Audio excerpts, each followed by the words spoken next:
for February 25th, 2010. Please rise for the pledge. I pledge allegiance to the flag of the United States of America and to the republic for which it stands, one nation under God, indivisible, with liberty and justice for all.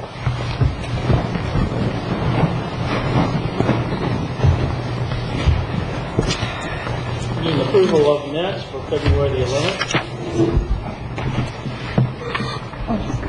So move. Second. Moved and seconded. All in favor? Aye. Opposed? Thank you. The next two items, Karen's 80-acre sand mine and Office Products and Services Incorporated, are quasi-judicial. If there are those in the audience who wish to speak to either issue, would you please stand to be sworn in?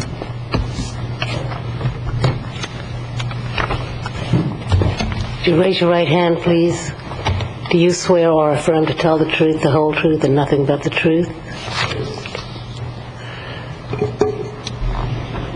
Item number 3, Karen's 80-acre sand mine. We'll have staff presentation, commission discussion, and close the meeting for public input. Staff? Thank you, Mr. Smith. John McCoy with the Planning Department. And this is an application for administrative permit use. With the administrative permit use, I've got the process for approval. And the process is the applicant makes an application. It comes before the Planning and Zoning Commission. If it's approved or approved with conditions, the applicant then needs to obtain all jurisdictional permits. In this case, one of the permits they'll need to obtain is a permit from the St. John's Improvement District, not to be confused with the St. John's Water Control District. It's a local water improvement district that the site's located within. They'll need to meet all conditions of approval, and then they'll need to provide all the bonds necessary for the project. And then once they do that, they can actually get to construction and get their mining permit issued. To present, we've undergone, and this was submitted prior to the moratorium. We reviewed it under the new mining regulations. It has undergone at least 2 technical review committee meetings.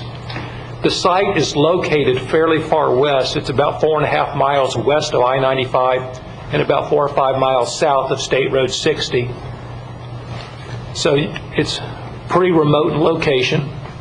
The site is zoned A2, which is agricultural up to 1 unit per 10 acres. And specifically, the site's located at the southeast corner of what would be 122nd Avenue Southwest and Oslo Road, which is 9th Street Southwest. The aerial shows the physical features in the area fairly well. There's 122nd Avenue, which is the north-south road, Oslo Road, the east-west road. The aerial calls out the bridge on 122nd Avenue, which we'll talk about a little bit later, but that's the location of the bridge, which is just immediately north of the subject site, and it crosses the St. John's Improvement District's main flowway, and that's a large canal, again, just north of the subject site. Also out in the same area are the office, garage, and work barn for the St. John's Improvement District, and that's also shown on the aerial. The site plan shows what the site will look like when finished, with the blue representing the excavated area and water body, the littoral zone shaded in a little darker green, and then the remainder in green. The site's 80 acres.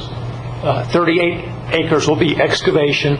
It can take up to 10 years. It's allowed to based on the code, and they're estimating that 1.8 million cubic yards of fill would be removed if it's mined to its fullest extent. As far as the phasing, buffering, and method goes, the applicant's proposing to mine the excavation area in 7 different phases, 6 shown here on this slide. And as far as the process goes, they are going to dewater for each of these 6. Each of these 6 will be mined in an identical method. Dewater, recirculate the water on site in a perimeter ditch, which will take the water back into the soil, excavate each individual phase, down 10 feet, so they'll go from approximately 22.5 feet to 12 feet, and then move to the next phase. Once they've done the first phase, they can also use the previous phases for recharging. Other than just using the recharge ditch, they'll be able to use the cells for recharge. Once they've gone through those 6 phases, they're on to their 7th phase, which they've broken into 2, Phase A, Phase B. And these will be mined hydraulically in the wet. So they'll dredge these. They'll dredge. The brown line represents sort of a slurry getting pumped up into a settling area. The material, the fill, will settle out. The water will be routed back into the pit. So it's constantly recirculating. Any water that comes out of the pipe remains on site, gets pulled back in, and then the fill gets loaded and excavated. As far as the haul route goes, the applicant's going to use Oslo Road for just a very short segment from the west to the east to get to 122nd Avenue, then north, crossing that bridge immediately north of the subject site, and then go all the way to State Road 60. The traffic impact statement has been approved, and traffic engineering has approved the on-site circulation. As far as improvements go, the improvement to 122nd Avenue, which is essentially the bridge, they're going to have to upgrade the bridge structurally in order to meet the weight limits for the trucks that will be hauling the fill.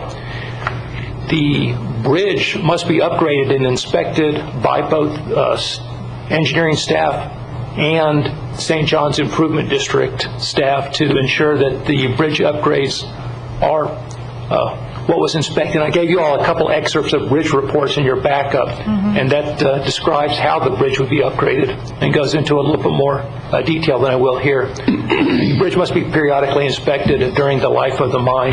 The applicant must also pay their State Road 60 intershare prior to getting a mining permit. They're going to need to maintain the haul route. The haul route plan will need to be, the maintenance plan will need to be approved by both our engineering department and, again, the St. John's Improvement District staff, and the work must be acceptable. Either the county could stop work or the improvement district could stop work if they ran afoul of either of those. As far as the mining regulations go, it's phased, and it's in 7 phases that I've showed you. They're going to use both dry mining, where they'll dewater, and they're going to use also wet mining, and that'll be the majority of the mining. It'll be the wet mining where the majority of the volume gets pulled out. They're going to go down to 40 feet, meaning 40 feet below grade, 17 feet below sea level. This is not east of I-95 and not adjacent to any residential, so there's no hours or days of operation restriction. It meets the setbacks. The hydrology report was conditionally approved based on getting some dry season water table data. It did indicate that there were no impacts on adjacent sites as far as the dewatering would go in those first 6 phases. For security, it'll have a berm, perimeter fence, ticket office, ditches. The noise study was approved. It did not result in any additional design changes. They did meet all the 971 criteria. They've satisfied the proposed plan meeting all the 934 criteria. It's in an AG2 area. It's much more than 1,000 feet from any platted subdivisions. And we did send out 17 letters to adjacent property owners and to people adjacent to the haul route. As far as environmental issues, there are no wetlands on the site, no native uplands, and no known listed species. As far as a reclamation plan, they're talking about having the end result possibly be residential, but it'll be one lake with littoral zones. We'll have a reclamation bond, restoration bond required, and we're going to need to get a little bit more details on the restoration plan, although it looks good at this point. And that gets us to staff recommendations. Staff does recommend approval with the conditions listed in the staff report, and that does include getting additional data on the hydrology report for the dry season groundwater table. Thank you. Can I ask a few questions? Absolutely. Questions by Commissioner and staff? John, there's a couple of things in here. I know that from what I gather, they meet really all the criteria. They're out in the middle of, Lord knows if this is in the middle of nowhere, this is the middle of nowhere.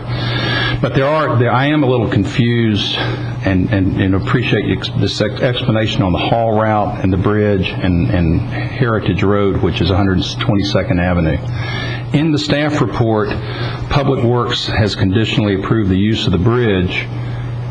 What is the relationship with the county and St. John's Improvement District with regard to the ownership operation of the road, 122nd Avenue, and or the bridge, or both? Because what you say, maintenance is, et cetera, is either the county or St. John's District. Right. And who's in charge? Let me make a couple points of differentiation between this particular application and the previous one we considered Wild Turkey. While 82nd Avenue, in that particular instance, was an improvement in the Sebastian River Improvement District right-of-way, but it was a county-maintained road. The county actually graded that road. In this case, the county does not maintain the road. It's the bridge and the road are both the responsibility of the St. John's Improvement District. The county doesn't have the obligation, but we're still reserving the right, if need be, if we know something's wrong, to say, hey, time out here. That's why, I just wondered why Public Works even got involved with the bridge. They got involved because they figured, from the perspective, again, it's not their obligation, but they figured they wanted to make sure and ensure that, from their perspectives, that good engineering practices were being followed.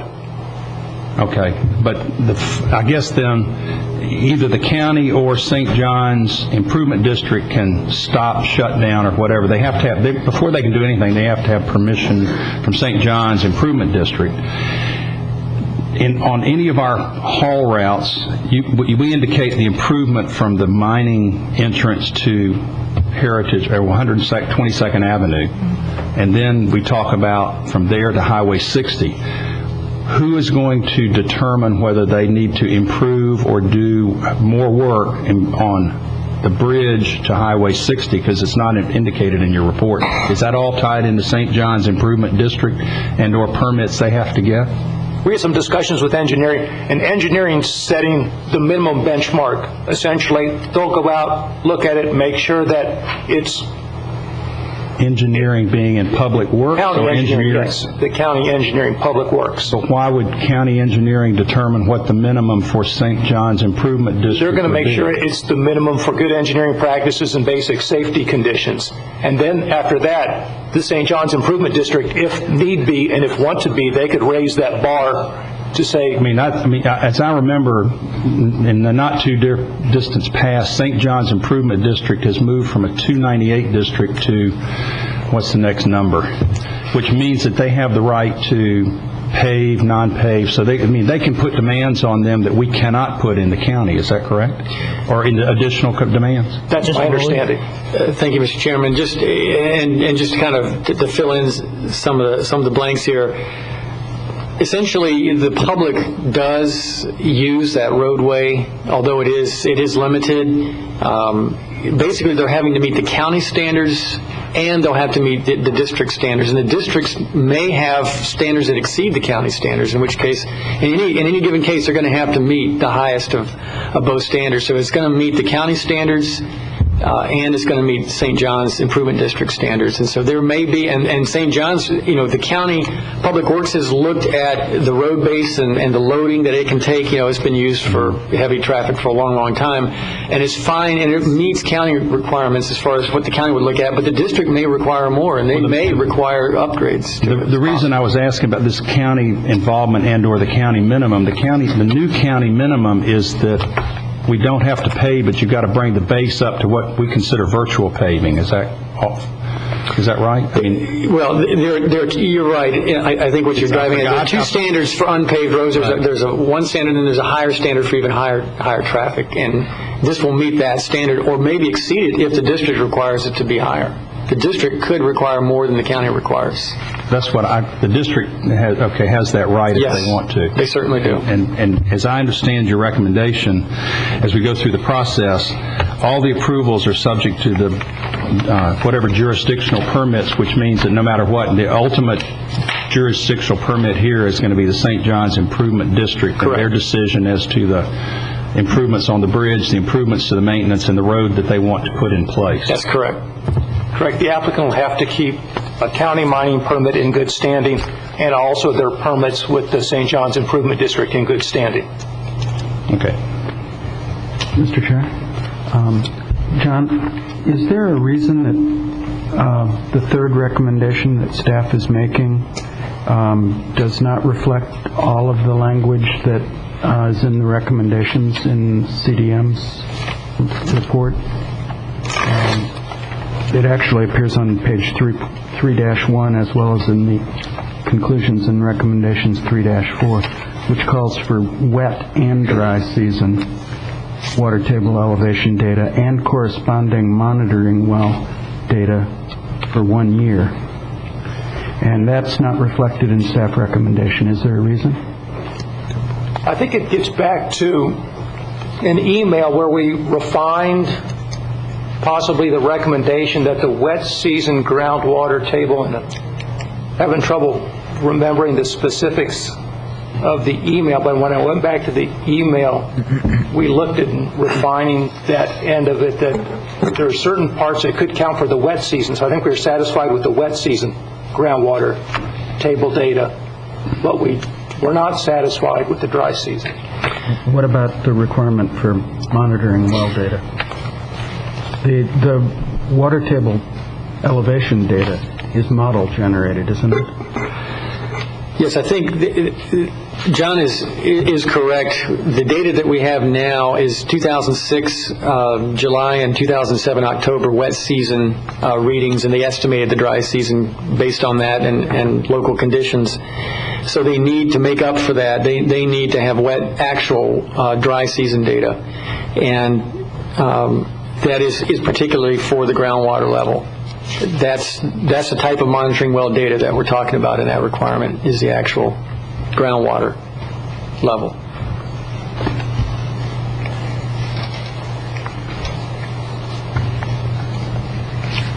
One other quick question. I noticed that in your presentation you said that, obviously with the location there are no hours of operations, but there was a note in here that the applicant proposes a limit mining operations to weekdays 7 a.m. to 6 p.m. and hauling off-site shall not occur after 5 p.m. on any day. So why not, is there any reason we can't just put that in as a requirement? Yeah. Since obviously that's what, I guess they volunteer, they want to do that? They have volunteered and they put that note on their plan. We wanted to point out that based on the county code, that wasn't written into the county code based on the location of the mine being west of I-95. And when things are put out voluntarily on it, kind of like to take advantage of it. Now, that was a question that I had too, John. With no requirements as far as time is concerned, I wanted to know how many trip generations were you considering after dark or after 7 o'clock? I mean, going out to I-95 in a truck like that, pulling out on 95 on 60, that should be some consideration there, I think. The trip generation was done on the hours proposed, so it doesn't anticipate the extended hours or an extended hour. Since it was proposed, I think we ought to just add it in. I agree. Do you have any problem with that, staff? We don't. I would look to. No, if they proposed it, you can add it. Right. Okay. We need to the last thing is on the residential. I didn't do a size. I mean, we have are they 1 in 10 or 1 in 5 out there? 1 to 10. I never can remember west of town too much. But 1 in 10 is that. But with the lake, I mean, they surely got lot size. I mean, they can have a 1 acre. Since this new modification, we don't have. I guess they get credit under the lake, right? They do get density credit for the water at the end of the day. I have one additional question about the excavation, and that is our requirement for littoral zone, and which is depicted in the drawings. And I wondered, we've got the environmental report on the existing, And I'm a little concerned about now that we've clawed our way to having littoral zones, now I'm concerned about having them in this particular instance. And the reason is that we are going to be creating essentially an attractive nuisance out there for endangered species. And that is, as the mining operation progresses and we end up with a littoral zone out there in one of these cells, it's very likely that snail kites or storks are going to end up there. Is there going to be any monitoring? There should not be littoral zones until the entire site's reclaimed, so it should be that there shouldn't be any activity on the site. Littoral zones get installed. Is that until the entire 80 acres, 10 years? That's the way it will be here. Okay, so it's not going to be a littoral zone after the first 20? Correct. Okay. Correct.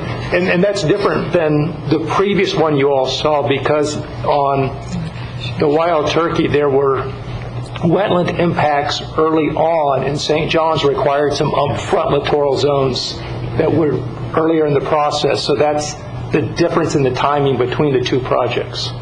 In this case, it's just the code requirement, and the code requirement says they can come at the end of the project. Thank you, John. John, with their restoration, so they're going to be conforming to our existing restoration plans? I mean, we don't have a set restoration thing here. I mean, the trees that we require are going to be the same. The footage, how many trees every 100 feet or whatever. Yes, it's a code-based reclamation plan for the area of littoral zone, and then also the number of trees is a code-based formula. So it just conforms to our codes? Yes, that's correct. Do we have someone? We do have someone here from CDM? Yes, we do.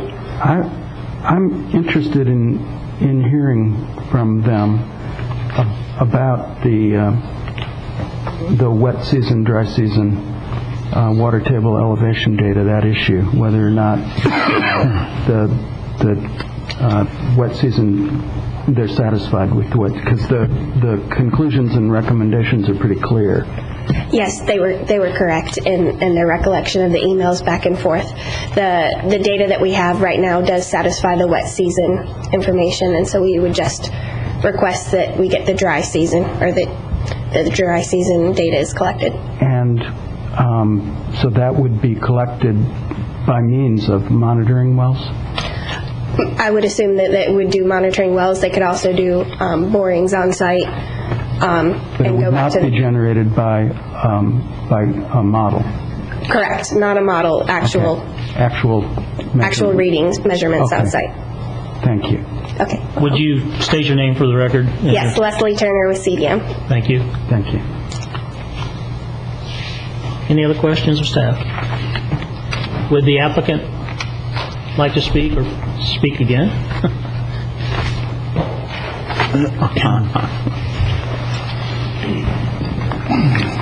Good evening.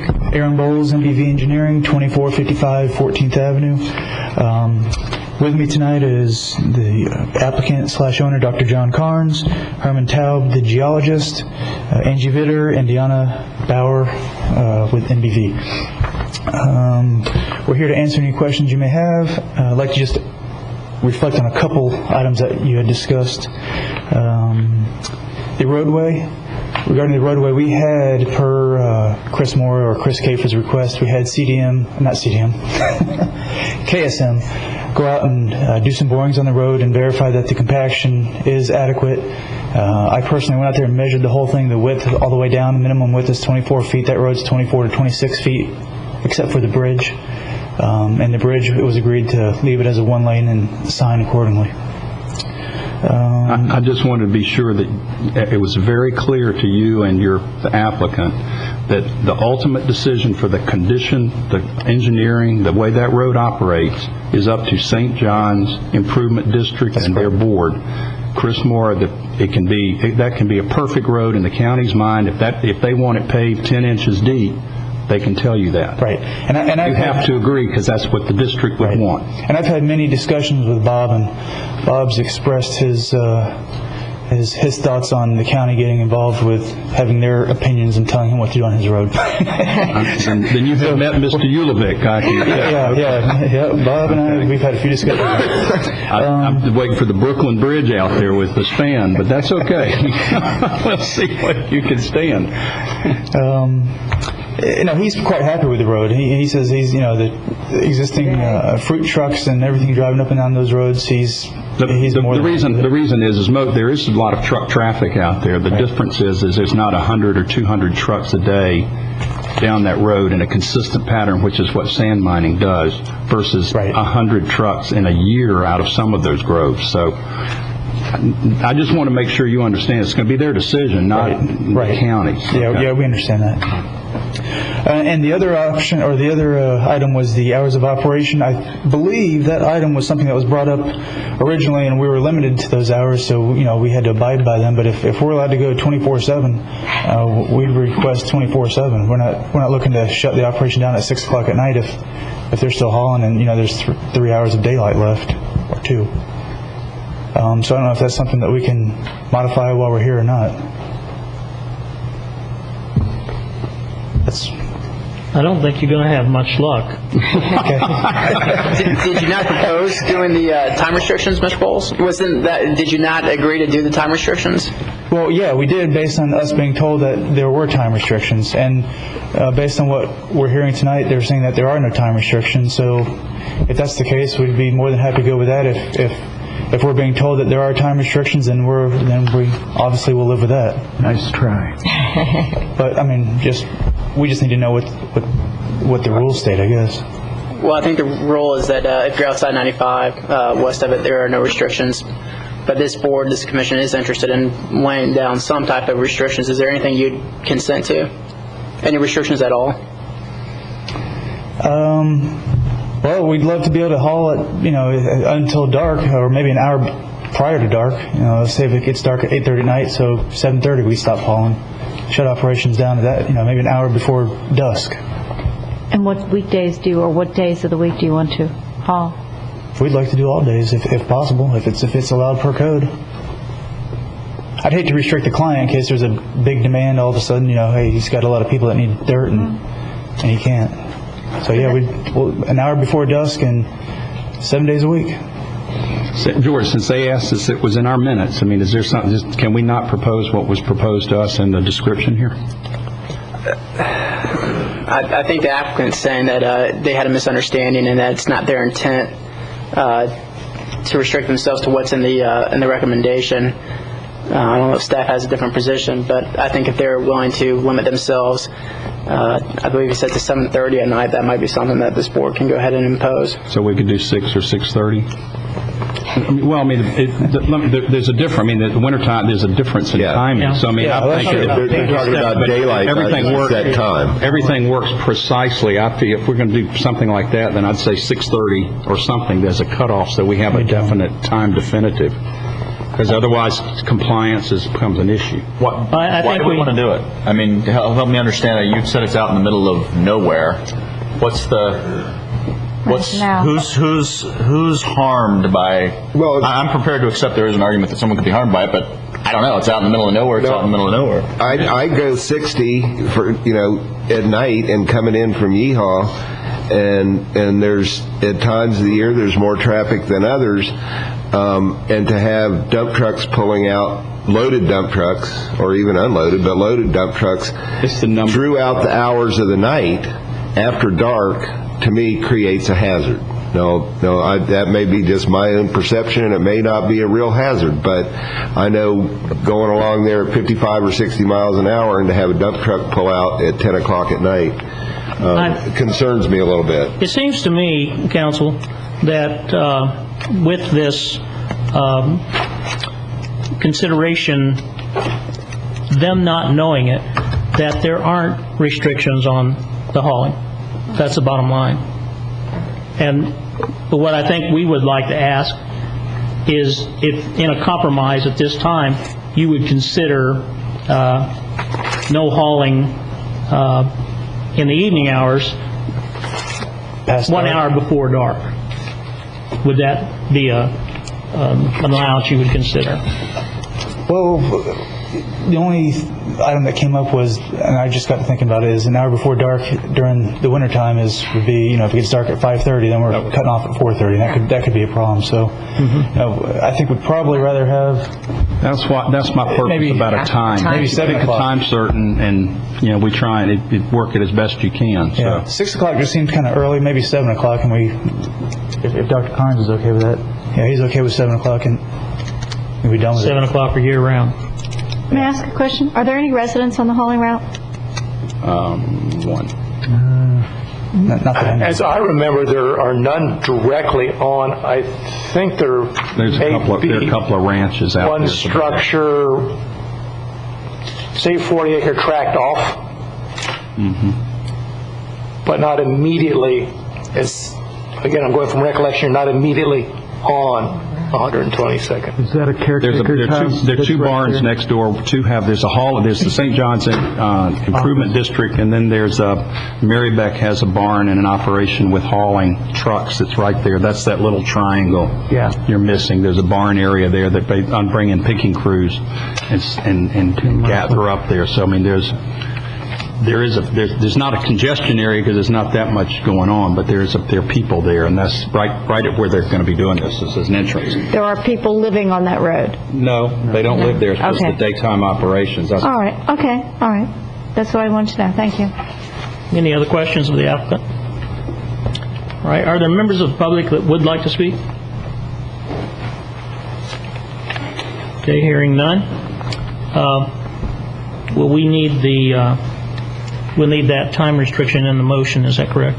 That is correct. I think they agreed to 7 o'clock. All right. 7 to 7, 7 to 7. 6 days a week. 7. I heard him say 7, but I guess 7, yeah. Working on Sunday. I thought we had sorry. Go right. for it, George. Like a Mr. motion. Chair, I'll move staff recommendations with the additional of the 7 p.m. Cutoff time for operations year-round. Okay. Get it? Okay. You better say what time they start again, because otherwise they might start back up at 7:02 p.m. The other half of staff's recommendation was 7 a.m. 7 to 7, 7 days a week. 7 to 7, 7 days a week. Is there a second? I second it. All those in favor? Aye. Aye. All those opposed? Carries unanimously. Thank you. And anybody that's going to go out there, I have some suggestions. Don't go in the rain. If you've got your own truck, take it, and definitely don't drive your wife's car. Hold it back.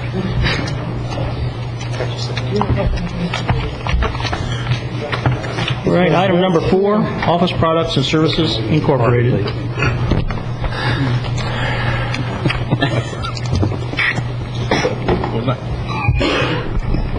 Squeeze them, baby. Good evening, Sasan Rohani, Chief of Long Range Planning. We have a small rezoning for you tonight. The request is to change the zoning designation for .91 acre at southwest corner of US 1 and 8th Street from CH, heavy commercial, to CG, general commercial.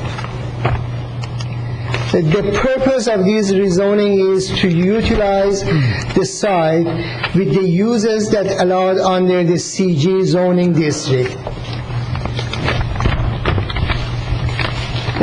At this portion of the county, basically all the subject property and all of the surrounding property, they are all designated and rezoned for commercial. Properties to the north and south, they are designated as CH, heavy commercial. Properties across the US 1 to the east, they are designated as CG, general commercial. And to the west, across from the railroad track, zone IL, light industrial. Like all other rezoning, we analyze these rezoning based on these criteria that I'm showing here. As far as the concurrency, this rezoning is exempt from concurrency. As you've seen in our area, this is a developed site, and there's not going to be any additional development. They're utilizing the existing building. Therefore, it is exempt from concurrency. As far as the consistency with the comprehensive plan, we look at all the applicable policies of the plan, and this rezoning is consistent with that, with those policies, and also it is consistent with the land use designation for the area, which is CI, commercial industrial. As far as the environmental impact going to be the same at the existing zoning and proposed zoning, and regardless, it is a developed site, and there is not going to be any negative environmental impact. As far as the compatibility, as I mentioned, everything surrounding this property, they are all zoned commercial, therefore they're all compatible. And as you know, like the properties that are in a major roadway like US 1, they could be appropriate for several different kind of zonings, like existing zoning with heavy commercial or general commercial, which is the proposed zoning. Therefore, there is no compatibility problem between requested zoning and the zoning and uses in the surrounding property. In conclusion, this requested zoning is compatible with surrounding area, consistent with the comprehensive plan, exempt from concurrency test, and there is no additional environmental impact. Therefore, staff support these requests and recommend that the Planning and Zoning Commission recommend that the Board of the County Commissioner approve the rezoning. If you have any question, I'll be more than happy to answer. Questions, commissioners? I had a couple questions. This is a down zoning, essentially, right, to a less intense use. But there's a question of the right-of-way. They wanted, it says here that the county comp plan, this segment of the road needs 120 feet. It currently has 80 feet, but it also appeared to me that the buildings are close enough to the property line. So that's not even exactly, that's not an issue. Okay. And also, as far as the zoning, it could call it down zoning or up zoning, because again, general commercial actually allow more kind of a retail type of commercial versus heavy commercial, which is more type of warehousing type of thing. Right. Is it staff's interpretation that what's driving this is a desire for greater flexibility? Yeah, basically, they want to do a change of use with the office product. They want to do a dance studio, which is not allowed under the CH, but is allowed under the CG. Thank you. Does the applicant wish to speak? I don't know. Public hearing. Yeah. Is there anyone in the public that would like to speak? Hearing none, need a motion. Move approval as presented by staff. Second? Second? I'll second it. All those in favor? Aye. Opposed? Let's get it. All right, thank you.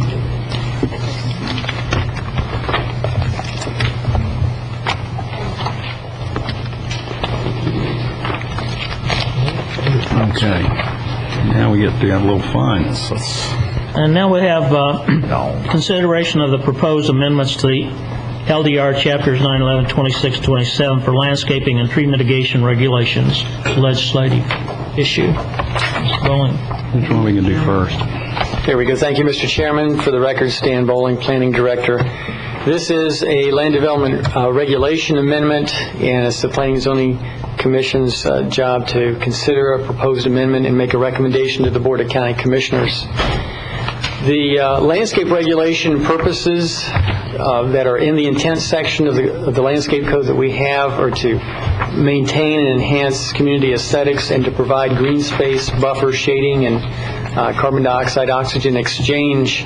And Indian River County's had land development regulations and landscaping regulations for decades.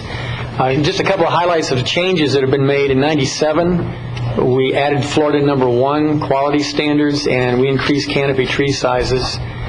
In March 2005, the Audubon Society proposed changes to the Board of County Commissioners, and they directed staff to work with this Audubon group, and that was about a 2-year effort of research and a lot of meetings, and went through the process for amendments, and changes were made in 2007. And some of the highlights of the changes that were made in 2007, emphasizing upfront at-planting appearance versus maturity, and so we had several of the tree sizes increased, the minimum sizes increased, shrub sizes increased, buffer widths and planting densities were increased. We consolidated roadway buffer requirements countywide, kind of simplified that, reduced foundation planting shrub densities, limited turf grass, and there are actually quite a number of initiatives using native plants and other water conservation measures. We added back in the littoral zone requirements, and we require landscape architects or Florida landscape designers to design larger projects. And after 2 years of implementing that, we've observed successes and heard and observed concerns and problems. We've generally gotten better designs, I think, since the ordinance was passed. Definite increase in use of natives. But landscaping issues have often been cited, especially last year, in looking at ordinances and regulations. And the Board of County Commissioners directed staff last summer to address some, quote, problem LDRs, and looking at landscaping regulations was one of those. So this is the end of that initiative, the end product of that. Based on that direction from the board, we held a workshop on September 30th, a public workshop, well attended. I think a lot of good things came from that workshop, and part of that workshop, we pulled together a landscape working group, and this is in attachment 3 of your backup material, and we're really grateful as staff with the expertise and the different interests that were represented in that group: nursery people, design, developers, task force chairman, Audubon representation. And that group really rolled up its sleeves, and we had 3 meetings, one in October, one in November, and then a field meeting in December at Orchid Island Botanicals to really get down into the specifications and what's appropriate where, and made some adjustments to the ordinance, and that's the product in front of you is a product of that work. Problems that we observed. One is with relation to canopy trees in particular, but also to some extent understory trees, and overplanting, too crowded of plantings in certain spaces, and some pictures I'll show you now of some examples. This is from the Point West Medical Office building on the south side of 60, east side of Point West Drive. And the canopy trees that are shown here, when they get to maturity, they will begin to crowd out, and they're actually just planted too closely together. It may be a little difficult from this perspective, but a lot of these canopy trees are 12 to 15 feet apart. And the real solution to that is to have fewer trees that are this minimum 2-inch size, and instead, through credits, have larger trees. They have trees on other parts of this site which would be now a 2-tree credit. So you have half the number of trees, but they'd be larger, and they'd be larger at planting. And that's one of the changes that's proposed in the ordinance. This is an example of some of the crowding with understory tree requirements, and there's a cure for that in the proposed ordinance. This is the truck stop on the east side of 90th Avenue, south of State Road 60, and the idea here is to screen the truck trailer parking. And our normal setup in our code for a buffer is to have the shrubs screen the low area, then kind of this middle area to be screened with understory trees, and then the higher up area through the canopy. Well, in this particular situation, the canopy trees have been trimmed, I think appropriately here, to have a low canopy, and the shrubs down here, where you can barely see here the understory trees that are planted, they're growing up into the canopy. And so the solution here is to go with a 2-tier system and have some taller shrubs that can grow into this space here, and do away with understory trees altogether. So replace them with taller shrubs in some of these instances. And the code now allows that, or the proposed code would allow that. Another picture of the same site. Foundation planting constraints was another issue in terms of planting density and the choice of trees. This building is a little bit west of Applebee's. Blockbuster used to be there. Actually, the rear of this building looks really nice. The front doesn't, oddly enough. But what you have here are just some examples of foundation planting areas that are very small and just inappropriate species and trees planted way too close to the building. We have another more recent example of an auto parts store on the east side of US 1 across from Carrabba's, north of 12th Street, where you have an allowable size strip, foundation planting strip here, but these type of typical oak trees too close to the walls there. Another example of Sunrise Plaza. They've got a nice area here for foundation plantings, and the proposed regulations would give them some flexibility. They can continue to have these understory trees here, but they'll probably have trimming issues over time with the awnings, so we're allowing taller shrubs to also be substituted in some cases, and that'll be the choice of the applicant. Where they've used Oleander, or they've already trimmed these back in September. They're about here, and they've grown another 3 feet since then. So, this will give them flexibility. If they want to keep trimming these back, fine, but it will give them a few more options. Foundation plantings, again, one of these options is to allow taller shrubs, and we allow this in the SAMS PD, where this is actually 7 to 8 foot tall shrubs here, but it's a much better situation in this particular instance, and here's a side view of it, than to use understory trees. So there's that flexibility in the proposed ordinance. Palm clustering and arrangements, allowing the averaging of the clear trunk. And normally we have a clear trunk requirement, say for sable palms, that's 10 feet clear trunk. But what we don't have yet is where you want to do an arrangement. Maybe you'll have an 8 foot and a 10 foot and a 12 foot or something. We allow here the averaging of those to allow some more aesthetic arrangements. And a lot of these arrangements are typical in residential areas as well as commercial areas. Here's some at Home Depot. So the ordinance would now allow that. We've had an issue for a number of years. Don't understand why, despite staff comments during TRC, but planting too close to signs. It seems like signs are the last thing thought about and put in, and there's numerous examples. Hess stations throughout the county have consistently done this. Don't know why. But we've tried to address this through the ordinance, and we do not now, under the existing ordinance, require the trees to be planted this closely. But with the current regulations, the buffer calculation is going to be done on the entire frontage. What the ordinance proposes is a 30-foot area, essentially 15 feet on either side of the sign, where the calculation, we will not require them to have understory or canopy trees in the calculation. And that way they'll have kind of a free area, free and clear around the sign, and they won't be having to push extra trees off away from the sign and then overcrowding on the other side of it. So that reduces the number of trees, but it's certainly warranted in these situations. Another potential, I don't know that it's a problem, but it was an opportunity, and this came out of the workshop, was use of Florida number 2 trees. Florida number 1 is the standard in most local governments, in fact all of them that we're aware of, and it's the standard the county's had since '97. Florida number 2 is a lesser standard, but they're not only cheaper and perhaps in some cases more available, but we also kind of had the point made in some more natural areas they actually have a little more character. They're not the complete upright and straight and structurally up and down sort of configuration. And I'm going to show a few examples of where under the proposed ordinance some quality, I'll call them quality number 2 trees instead of number 1 trees could be used. This is Imagine Schools on the north side of 4th Street. And they have a buffer area that's about 45 to 50 feet wide here. And you can see here there are a lot of backyard trees for the subdivision they back up to, certainly don't have the kind of the characteristic Florida number 1 shape. A little bit closer look, you can see all the trees that they planted in this buffer, which are really nice. Now, these are very nice Florida number 1 upright trees, and near driveways and buildings, that's where it should be.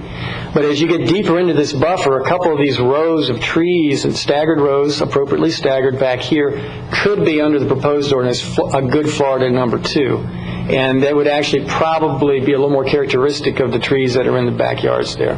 Another place that this could be applied, again, is away from buildings and along some natural areas or stormwater areas where we require buffers now. This is the Hyundai dealership on State Road 60 and was kind of front and center for a while in the workshop on September 30th. And actually, none of the changes here, except for the number of palm trees probably around the sign, would be changed with the landscape code. And by the way, the sign is not maximized. The sign can be much larger than it is now, and the owner is, I think, working to do a bigger sign.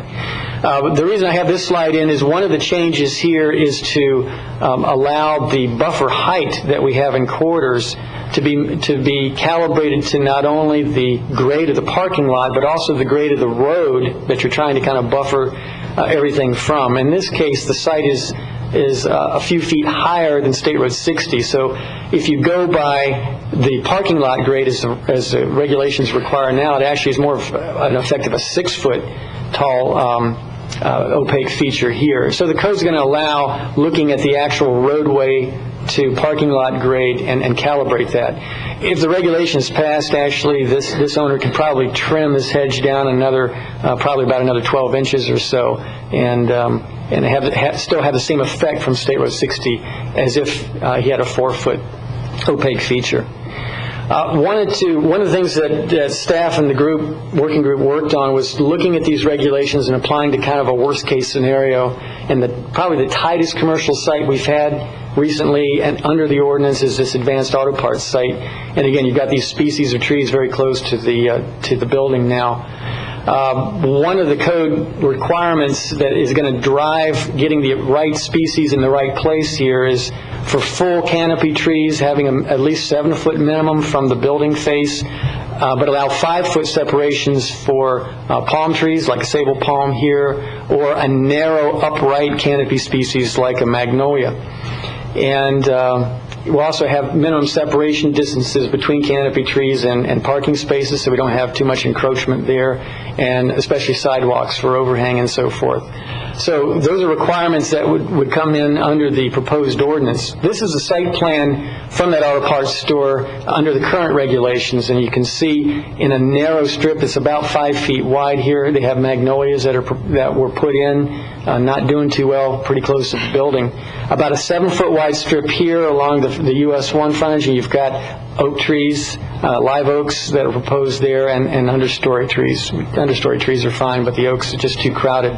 Same thing here on the south side. And unfortunately, the biggest space they have for a real canopy tree, actually, and kind of unfortunately, a magnolia was put in. Under the proposed ordinance, what could happen is shrubs only on this narrow north side, 6 sable palms here, appropriately spaced from the building itself, magnolias here on the south side, or it could be palms as well, and then actually have a 2-credit, a little bit larger, 3-inch live oak that would count as 2 trees in the one space that you could actually have a lot of growing room. We costed out these changes, and I appreciate the people that gave me cost estimates from this. Danny Delisle did in Hayslip Nursery. They took totally independent approaches, and they were within about 5% of each other, so I have a good level of confidence. Looking at the existing regulations for the foundation plantings, the subtotal was a little over $8,000, and you can see the cost reduction of almost $3,500 difference in the foundation plantings, and yet getting the right kind of species in the right spot there. For the US 1 strip out here, out front, again using the larger oaks instead of the smaller oaks, yielded a difference between about $2,650 and about $2,100. So, all in all, just with those 2 aspects of the landscaping plan, probably saving about $4,000 and getting the right kind of trees out front. Another thing that the ordinance does is looks at specimen palm trees that are larger canopy trees. They're pretty costly, and they're kind of aesthetic amenities in and of themselves, and give full 1 canopy tree credit. This is a Canary Island date palm, Sylvester palm. We've got a lot of those here by the county building along the roadway. Different species of kind of royal palm family. Bismarck palms, another type of specimen palm tree. So the code does now recognize those and make some adjustments. This was a good example of a magnolia tree, and one of the specifications that we had to come up with was differing the spread requirement for, differentiating between an oak and then a narrow upright species like a magnolia. And the current, or proposed, I should say, spread is 3.5 feet for a magnolia instead of 6 feet, and actually bringing down the spread for oak trees from 6 feet to 5 feet. You might recognize this planter here. John McCoy is a good planter, but he's also a good 6-foot model here. He's got from sole to actual top of hair is 6 feet. So when you're looking at some of these examples that we went through, just remember that actually the measuring point is starting higher up here because of the container.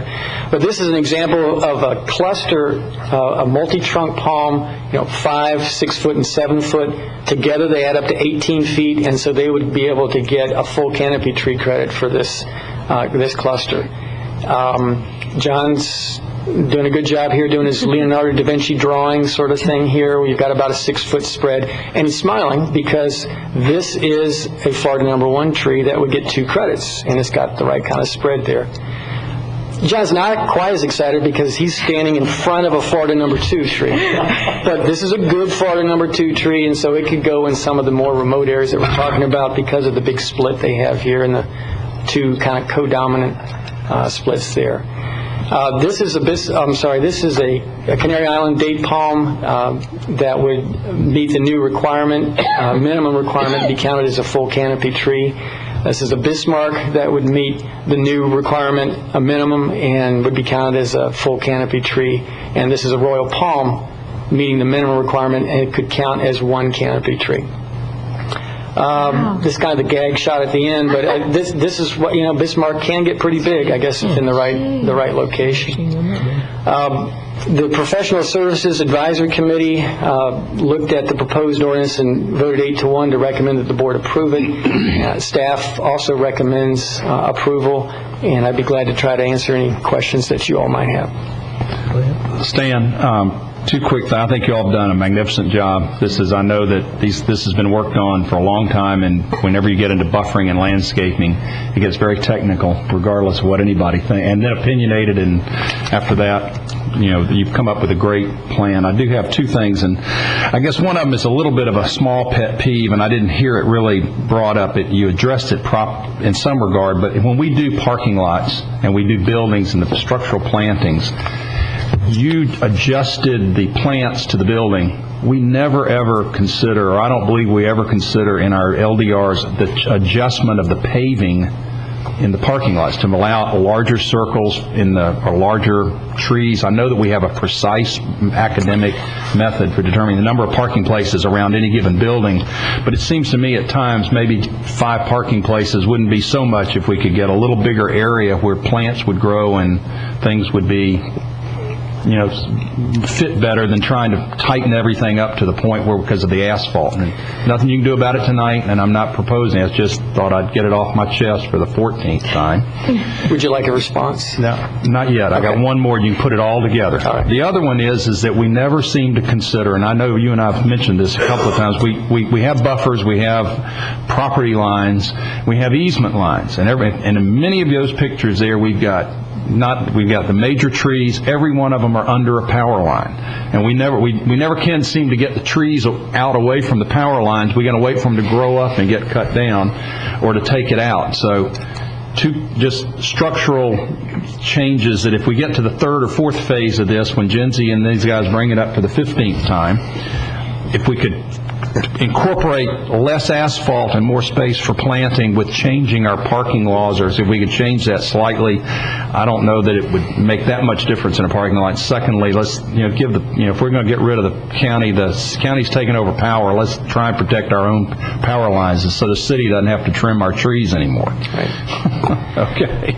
No, those are 2 good observations, and you're right. We have had the discussion probably since I've been around here on does it make sense to trade off parking places for something that doesn't have anything to do with parking? I've never been accused of making sense, so you don't have to worry about that. I just want you to do it anyway. I'll just rephrase the question that way and then go on to the next one, which is the power line issue, and that is a difficult one. We do have regulations about trying to make sure at the site planning time that they don't conflict in getting the right species there. That's why a lot of times you will see the palm trees out front, and they are the appropriate species out front if you've got a minimum strip. there are a lot of places before we had those requirements where the only thing that's really kept some of the oak trees out of the power lines is they planted them so close together they actually kind of miniaturized them. They stunted them. And you notice that 90th Avenue example, they let the canopy get as low as possible and trimmed away from it. And actually they have those trees growing away from the lines and low so they don't get up into it. And so there are going to be some adjustments like that out there. But you're right, that takes constant vigilance.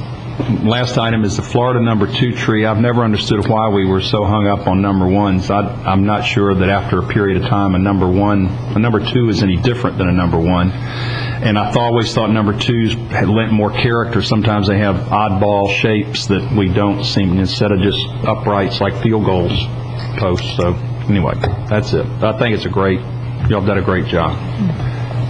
Mr. Chairman, being a member of the committee that worked on it in 2005 and 7, and then again this time around, we had an excellent group both times, and it got better the second time. We had more input, getting the actual growers involved, getting installers involved, getting the contractors, the developers, everybody all the way around down the line. We were able to come up with some changes that I think give us a better plan all the way around. It makes it a little easier for the developer. It saves them some money and increases the aesthetics. I was going to make a motion, but I see we've got somebody from the public who was very instrumental the first time around and gave input the second time around as well. Public input, please, ma'am. Is it okay for me to speak at this time? Oh, yes. All right. My name is Deborah Ecker. I live at 550 Rio Mar Drive. I just want to, I agree with Mr. Hamner that I was active, as Jen's just referred to, on the original committee. My personal experience with I feel very strongly, along with you, that there's the whole vision of these asphalt parking lots, and it must be terrible in the summer with the heat. I'm not here then, but I can imagine that plantings and having a breakup of trees. When I was working on that chapter, though, it was at the back of the chapter, and it was so complicated. There were all these sketches and drawings about the turning ratios and the widths and that, and I think that our committee originally, we just simply said this is beyond us, and it is something that needs to be tackled. Now, with regards to this particular proposal, though, I want to address that, and that is that I think it was Jens probably who alerted me that there were challenges to this in the middle of last summer, and my heart sank. I just thought, oh my heavens. I mean, this was adopted unanimously by the Board of County Commissioners, and it had only been 18 months, and here now people are challenging its very existence. And I have to say that I am just awestruck about the way that the planning staff handled that challenge. I mean, to come out not only with saving the regulations, but actually improving them, it's just, I just want to say thank you very much. Thank you, Deborah. Well, thank you very much, ma'am, for being a part of it and being a part of the landscape working group, because you did an excellent job, and we very much appreciate it.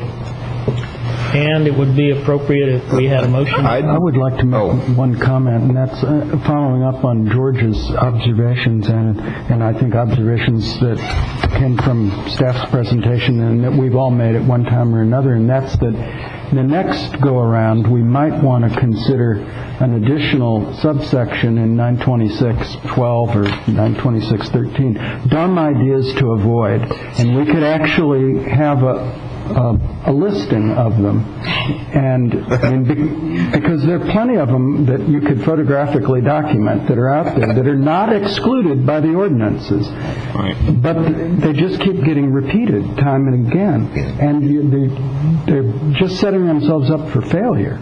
And so I offer that up partly in jest. but only partly. Yeah, really. Yes, sir. Good evening. As long as we're passing up praise, I'm Brian Carman, the Executive Director of the IRNA. And I must tell you that the spirit of collaboration, cooperation, and compromise that we saw in these workshops was a far cry from what Mr. Meckling referred to yesterday as the days of rage.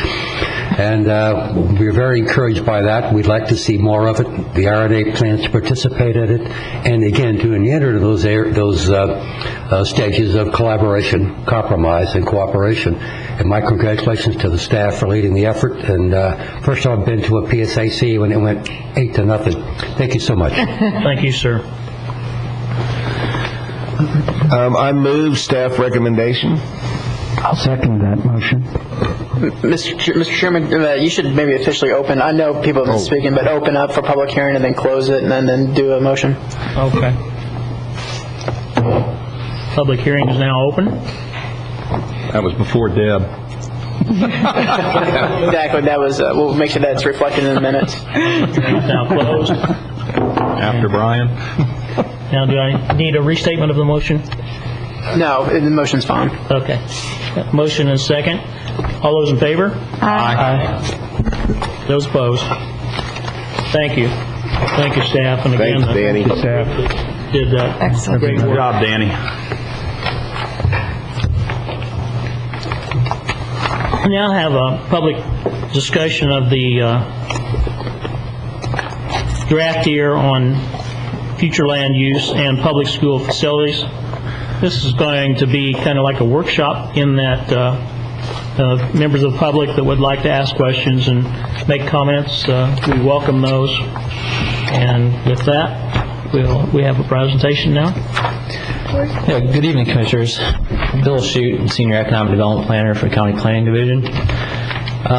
This is the fourth scheduled workshop out of 4 workshops that you'll be hearing. And as a quick review, you've seen similar slides in previous workshops, but as a quick review for the benefit of the public, the EAR Evaluation Appraisal Report was adopted by the county on November 18th, 2008. And as you know, it worked on that for over a year to get to that point. It was approved by the Department of Community Affairs on February 25th, 2009, and since February 25th, 2009, staff has been working on all the comp plan elements and bringing them to you. You're at the last 2 for the 4th workshop, and we've been incorporating the EAR findings and recommendations in all those comp plan elements. The 2 that you're reviewing tonight are the public school facilities element and the future land use element. I will be focusing briefly on the public school facilities element, and Brian Freeman will be reviewing with you on discussing the future land use element. In each of the plan elements, first off, let's just say that all of the elements were completely rewritten. Existing conditions sections, the analysis sections, then the goals, objectives, and policies. Those are the only sections that we did strike through and underlines in. And when you look at the analysis and existing condition sections, because they're completely rewritten, we didn't opt to do that.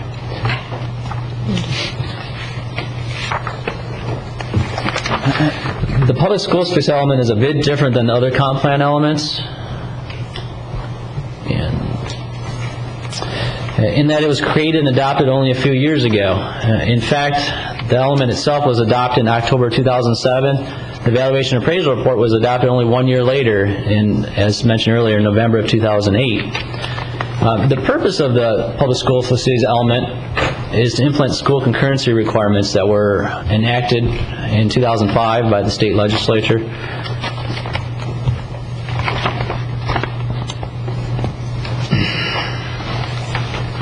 And even though the public schools facility element was adopted just a few years ago, things have changed that need to be reflected in the element. The data analysis and maps were updated. We included the new Storm Grove Middle School that was recently completed. Some of the service areas were changed because of that new addition.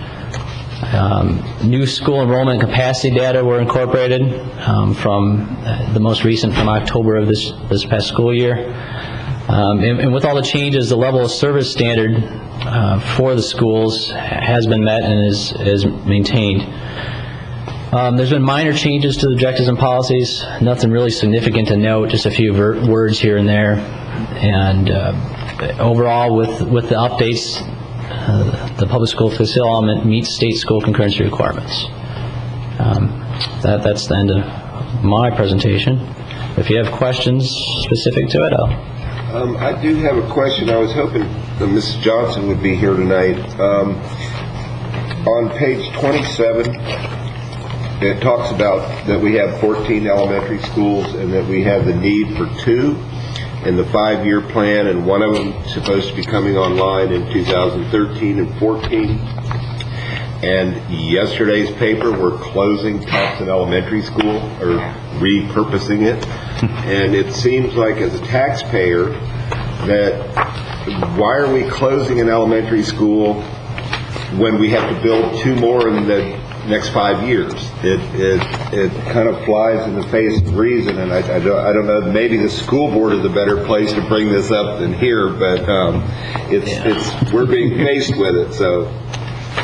Yeah, I can take a shot at it. I believe the elementary school C has to do with the new site that's out almost to Fellsmere, so I think it's more of a location issue perhaps. And that's just south. I think there's an RV park there right near the interchange, so it's south of that.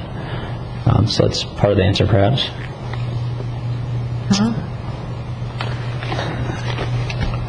It's location issue in the Fellsmere School and It's population. Sebastian Elementary's population. They want. Yeah, Thompson Elementary, of course, in the south portion of the county, and it's a magnet school too.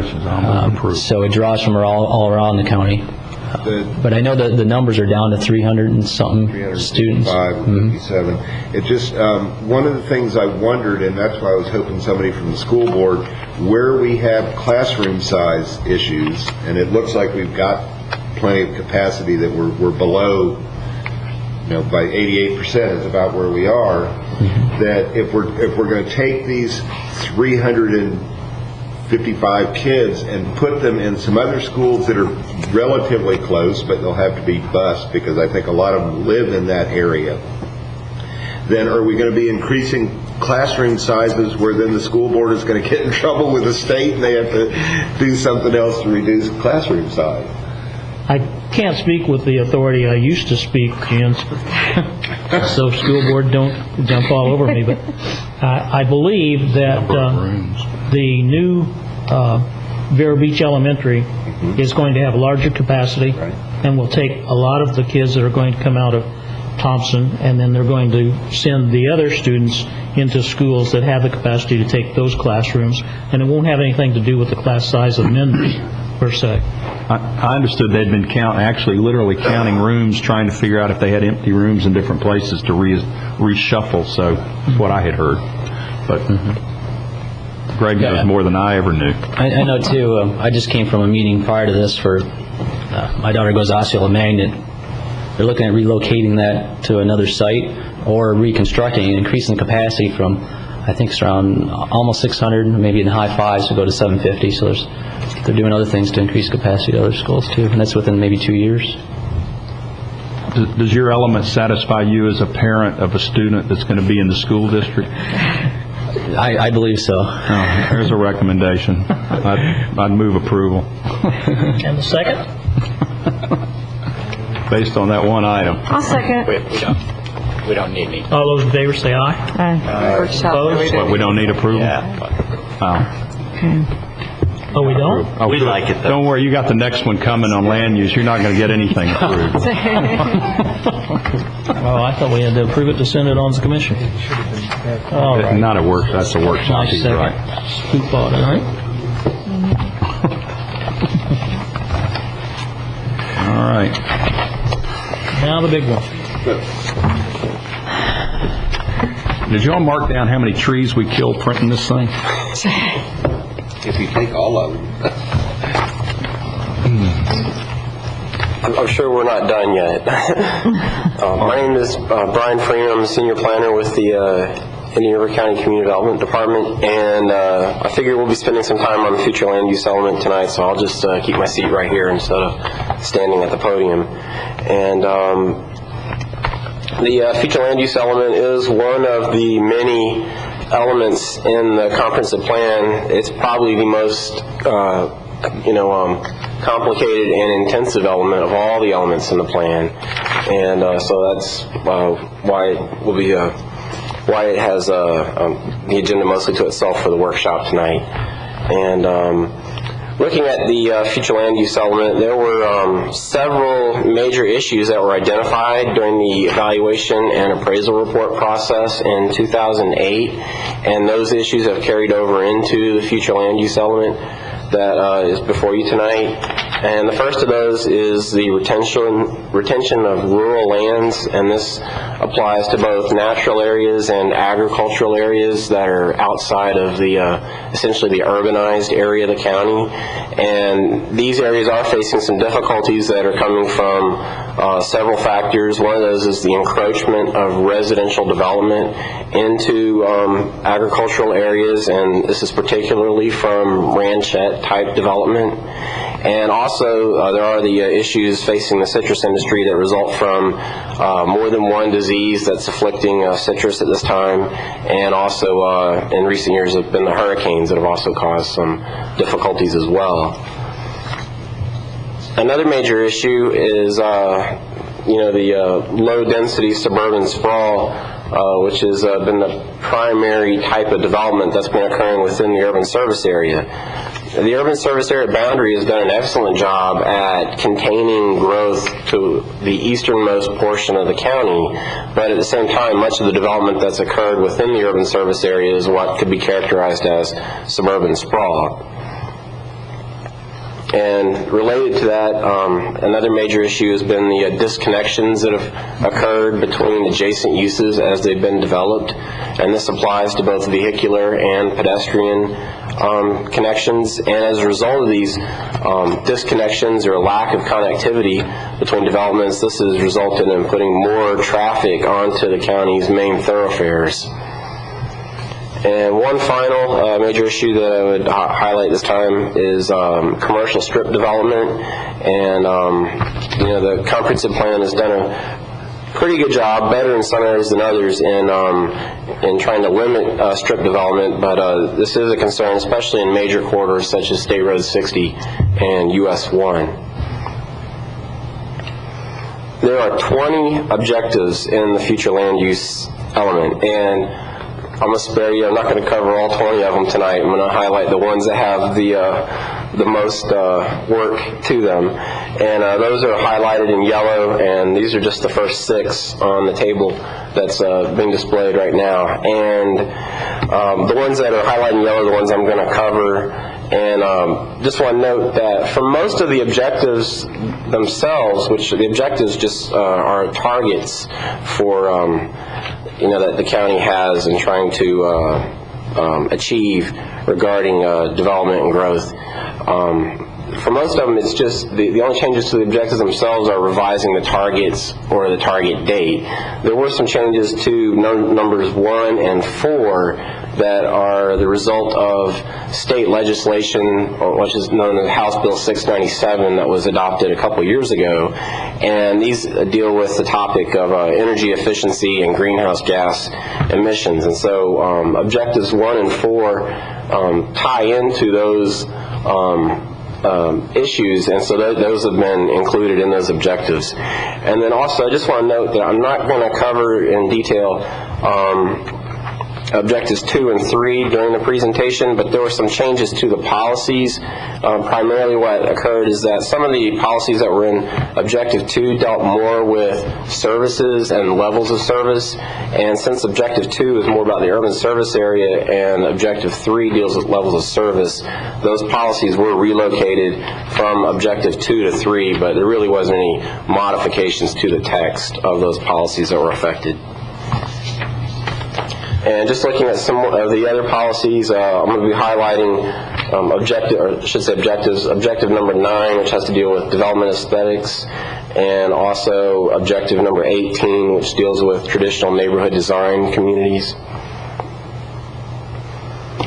And objective number 1 is has been modified to address energy efficiency, and now the objective deals with compact, energy efficient, and low density development. And the text of the objective has been amended to add energy efficiency, and also the target and target date have been revised so that by 2030 the overall density within the unincorporated portion of the urban service area would be 1.75 units per acre. And looking at some of the major policy additions and revisions to objective number 1, these are shown on the table that's currently being displayed. And the first one I want to cover is policy 1.26, and this policy would establish a cap at its present size for the State Road 60 and 58th Avenue commercial industrial node. And this is a new policy, and the reason for this has to do with the proximity, obviously, of this node to the State Road 60 and 58th Avenue intersection and the volumes of traffic that travel through that intersection. And at this time, that node is 74% developed. And related to that is a new policy 1.27, which addresses the Roseland CI node. And this policy is consistent with the historic Roseland neighborhood plan that was adopted a few years ago. And at this time, that node is 55% developed. And one thing I would note with this cap is it does allow for exceptions where the node could be expanded for the expansion of medical uses. So this would not limit the expansion of medical uses. As you may be aware of, the Sebastian River Medical Center and some related medical offices are all within that node. And then also policies 1.37 and 1.38 go together, and these are revisions to existing policies in the future land use element that address new town developments, which would be in the agricultural areas of the county. And policy number 1.37 addresses the location of new towns, and with some of the changes that are being proposed as a result of the evaluation and appraisal report process, new towns would be limited to only Ag 1 and Ag 2 areas only. There would be no new towns in Ag 3 areas. And also there would be a maximum of 2 new towns east of Interstate 95 and 2 additional new towns that could be west of Interstate 95. And the minimum land area requirements for new towns would be at least 1,500 contiguous acres for those that are east of 95. And then west of the interstate, that would go up to 4,000 contiguous acres. And then policy 1.38 addresses more of these standards for new towns.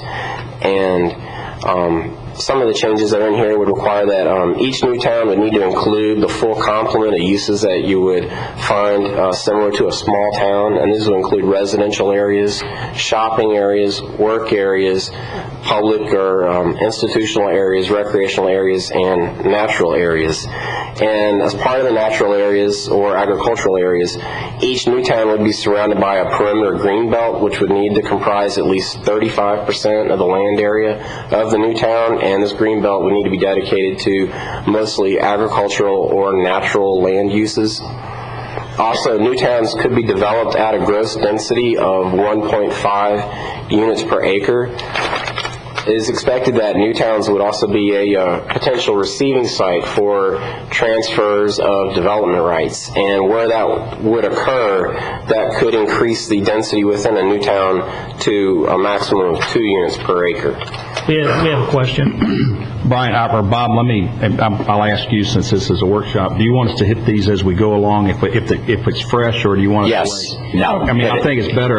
Yes. 2 quick comments. Yeah. We went through this with the multi-use property, or yesterday. Your improvements here are much better than they were on the new town, is my opinion. Especially the transfer of density rights, the change of land. The only thing the same question I asked the other day is scale.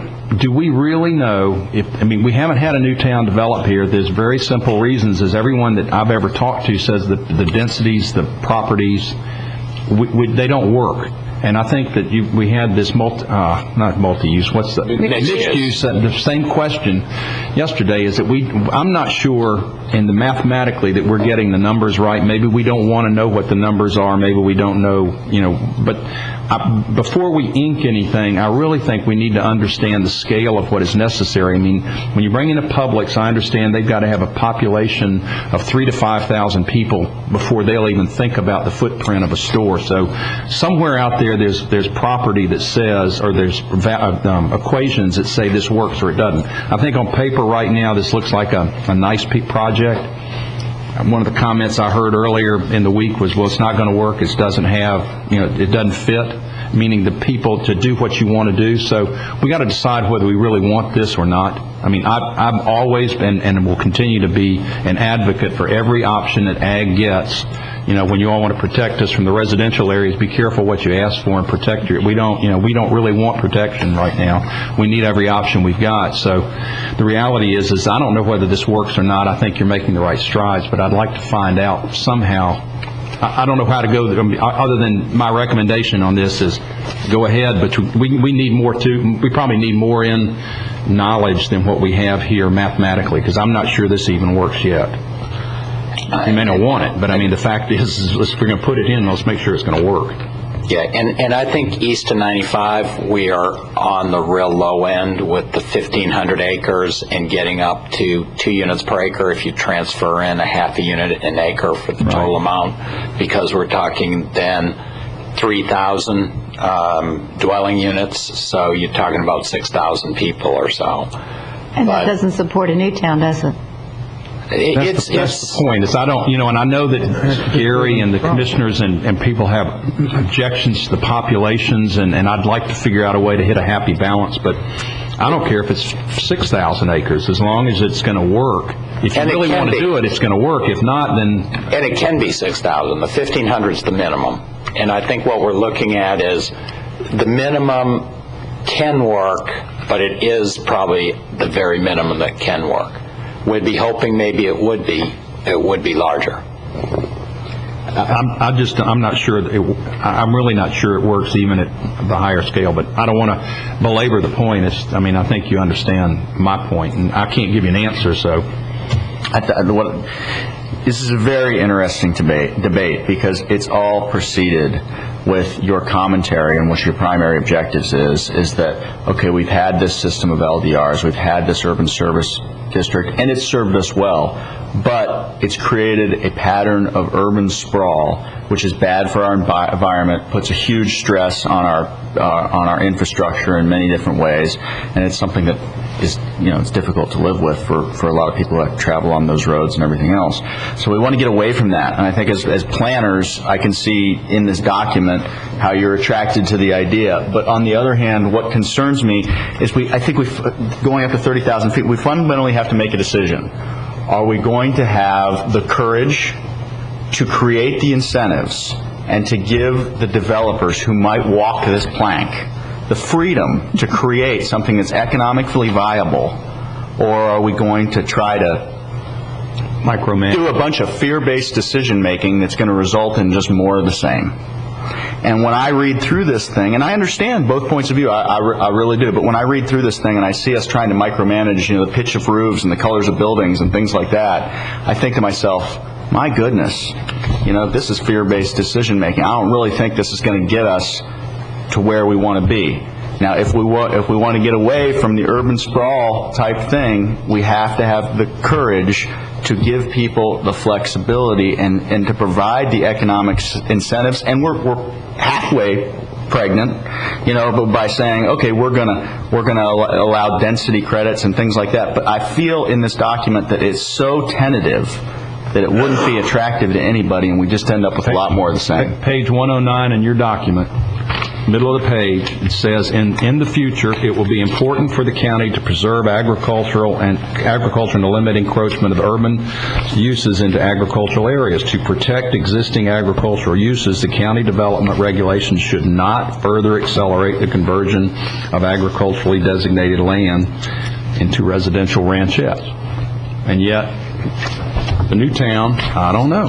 The point is, we put 1 foot in, which we'll talk about, because this is where you take away the affidavits of exemption, move it from 19 to 8, which I totally disagree with, but he's right, we stick our toe in, and I understand politically it's not the best thing to do, but if we're really going to we need to go one way or the other. But let me, the citation that you referenced on page 109, that's related to the rural sprawl you get with ranchettes. New towns are completely different from the ranchettes. We're trying to make them different. Right. But you've got to encourage it if you want the difference. Right, and that's what we're trying to do, and we certainly welcome any proposed changes that you've got, but I think we've tried to be not as prescriptive as you think we are and be a little more flexible. The new towns relate to the policies under Objective 18, the TND policies, and those are really pretty flexible. We don't say that can it exceed the density? Can the population, isn't there a capping limit that unless you do the TDRs? Or the trade, but if you don't have it, if you don't transfer density, it's 1.5. Right. So you gain what, a half? And we could do 2 units per acre allowed, and then half an acre transfer, half a unit per acre transferred in, 2 and 2.5 instead of 1.5. Is that density gross for the entire project? Yes, it is. And that density would all be put in a compact area. Again, we said 50% of the entire area, if it's 1,500 acres, 750 have to be open space, and 70% of that needs to be outside of the compact area, has to be a green belt. I like the comment about looking at it from 30,000 feet. In the past year I did, not at 30,000, but more at like 3,000 and then maybe 15. And I'd recommend that on an annual basis, that everybody involved with land use planning in this county needs to fly over the county and look at it, because you will see the pattern. It just jumps right into your face. And when I imagine new towns east of 95 at the densities proposed, I imagine big subdivisions. Right. Sprawl. Right. And despite our best intentions, and so it gets. But when you view the market, you have all the best planning in the world, but it seems that we don't want to live that way. The bottom line is that people hate sprawl and they hate density, and and there we are. And so when we've got, I think that's true to a point, and I think it was pointed out in the mixed use workshop yesterday that there are mixed use mixtures. There a percentage of retail, commercial, residential that people are flocking to. But they're two different types of people. Yeah. And a new town is nothing but really a glorified, improved, bigger mixed use. And that's what it is. That's what you've got, and you've got to design it that way, I think. But I don't think we're really getting the compactness. Exactly. And I'm thinking about these density credits, and I'm thinking about how what we say our stated goals are to preserve open space west of county, the whole watershed, which is a problem. And I'm thinking about all the things I've read about the EAR. And I'm thinking about how it doesn't cost the taxpayer a penny to create these entitlements, which would then create the density to allow the economics for, if we want this to happen, to occur, instead of having environmental bonds that cost us $50 million every so often. And I'm thinking to myself, why are we tentative about doing that if we really believe the answer to our future is this model rather than the urban sprawl one, which is what it says in here. But do people really want to live that way? I don't know. Let me tell you about open space. In here, you change open space. You say 50% common open space. Now you're designating an area away from wherever the homes are. It used to be we had the open space was across the whole piece of property. What you're doing is you're taking the people that live there, making them take care of and make code, take out species or whatever, and or if they don't, then it's going to become a problem again. Open space is a wonderful thing, but somebody has to maintain it. So having 50% in the middle of nowhere that's just open space may sound aesthetically great, but it may end up being not well cared for and may become an eyesore as well as anything else. So I don't know why we're trying to isolate 50% open space. I'm in another area, and I'm sorry, but...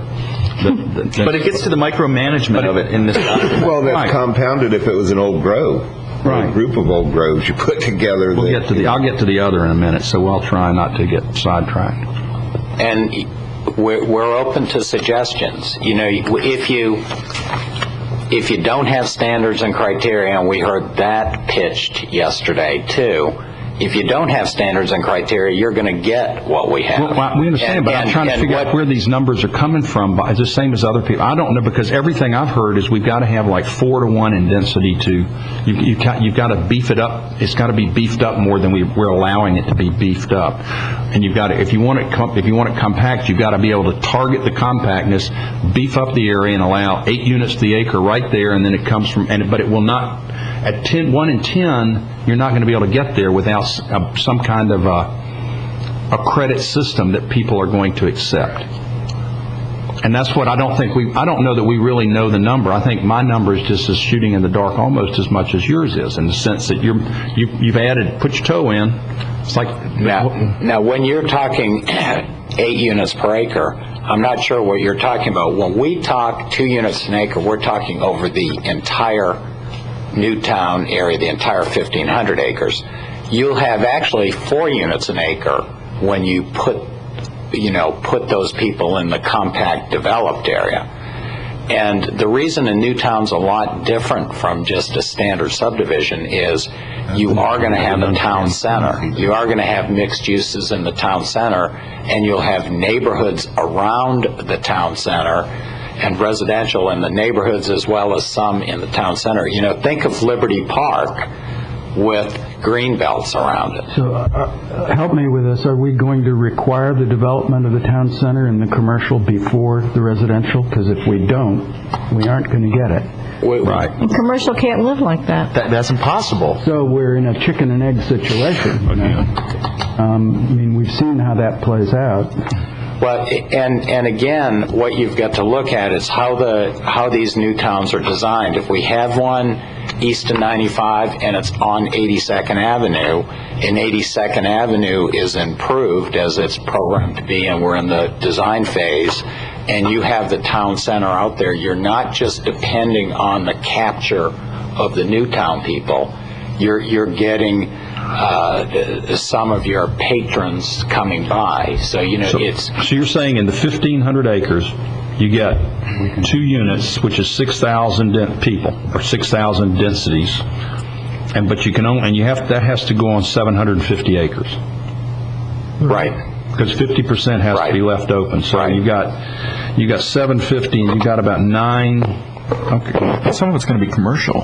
Yeah, I guess I didn't understand the formula. You're talking about that's fairly substantial then. Right. I mean, the way I read it, I didn't understand. I didn't read it that way either. I do. And in that 750 acres, then we can have residential subdivisions and or town center. We'd have to have town center and residential subdivision as well. Yes. So you've got... Yes.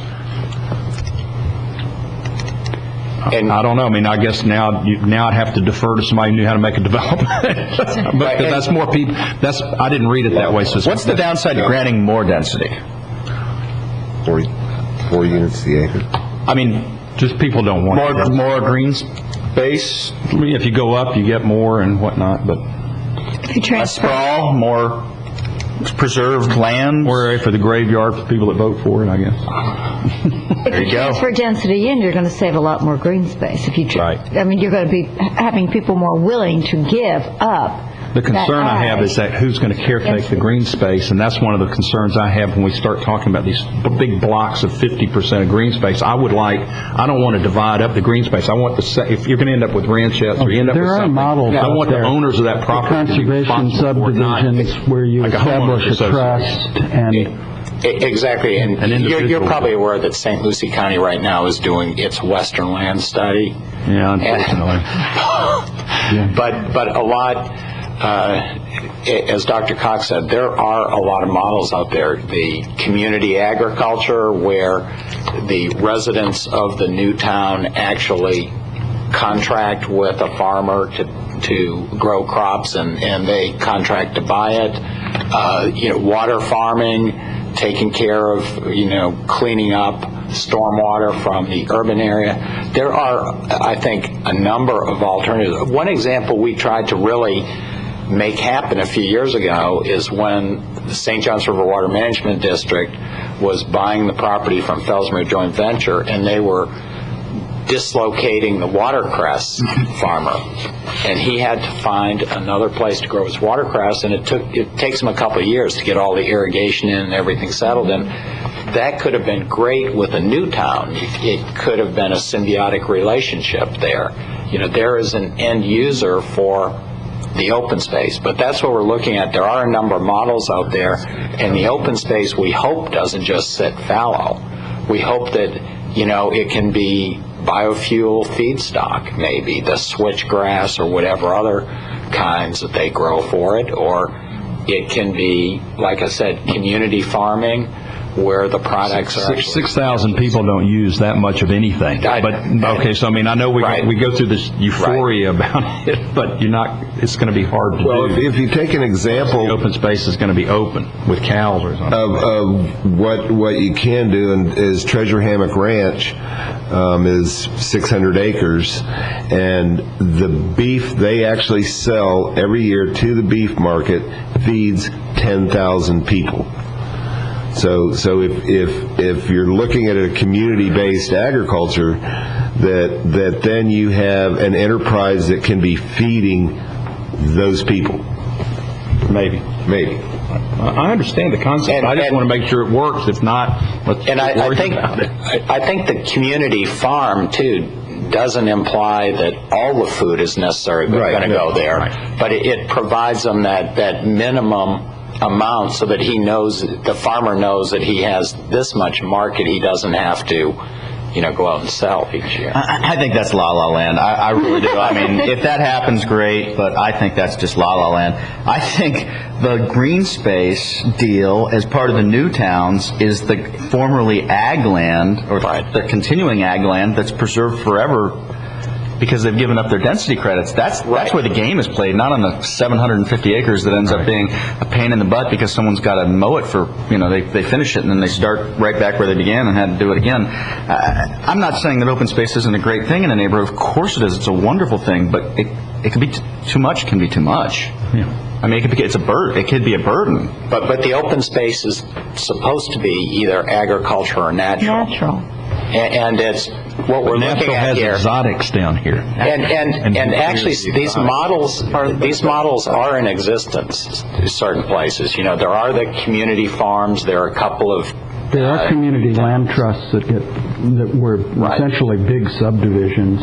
Put the open space under conservation easement in perpetuity, and everybody who buys in is making is part of their annual fee. I'm not saying it can't happen, but this is going to be a former grove, right?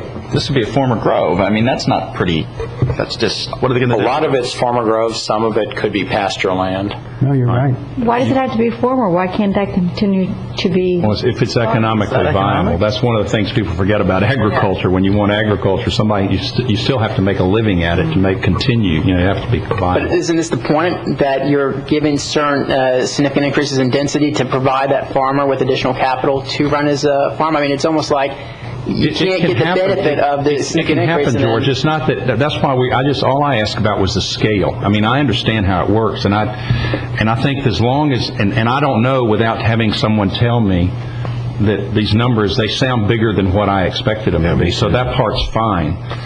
So that's why I wasn't worried about the part of the open space I don't like is not so much in the new town. It has to do with another element we'll get to, which had to do with your ag PDs having to have 50% open space, common open space, not just open space, common open space.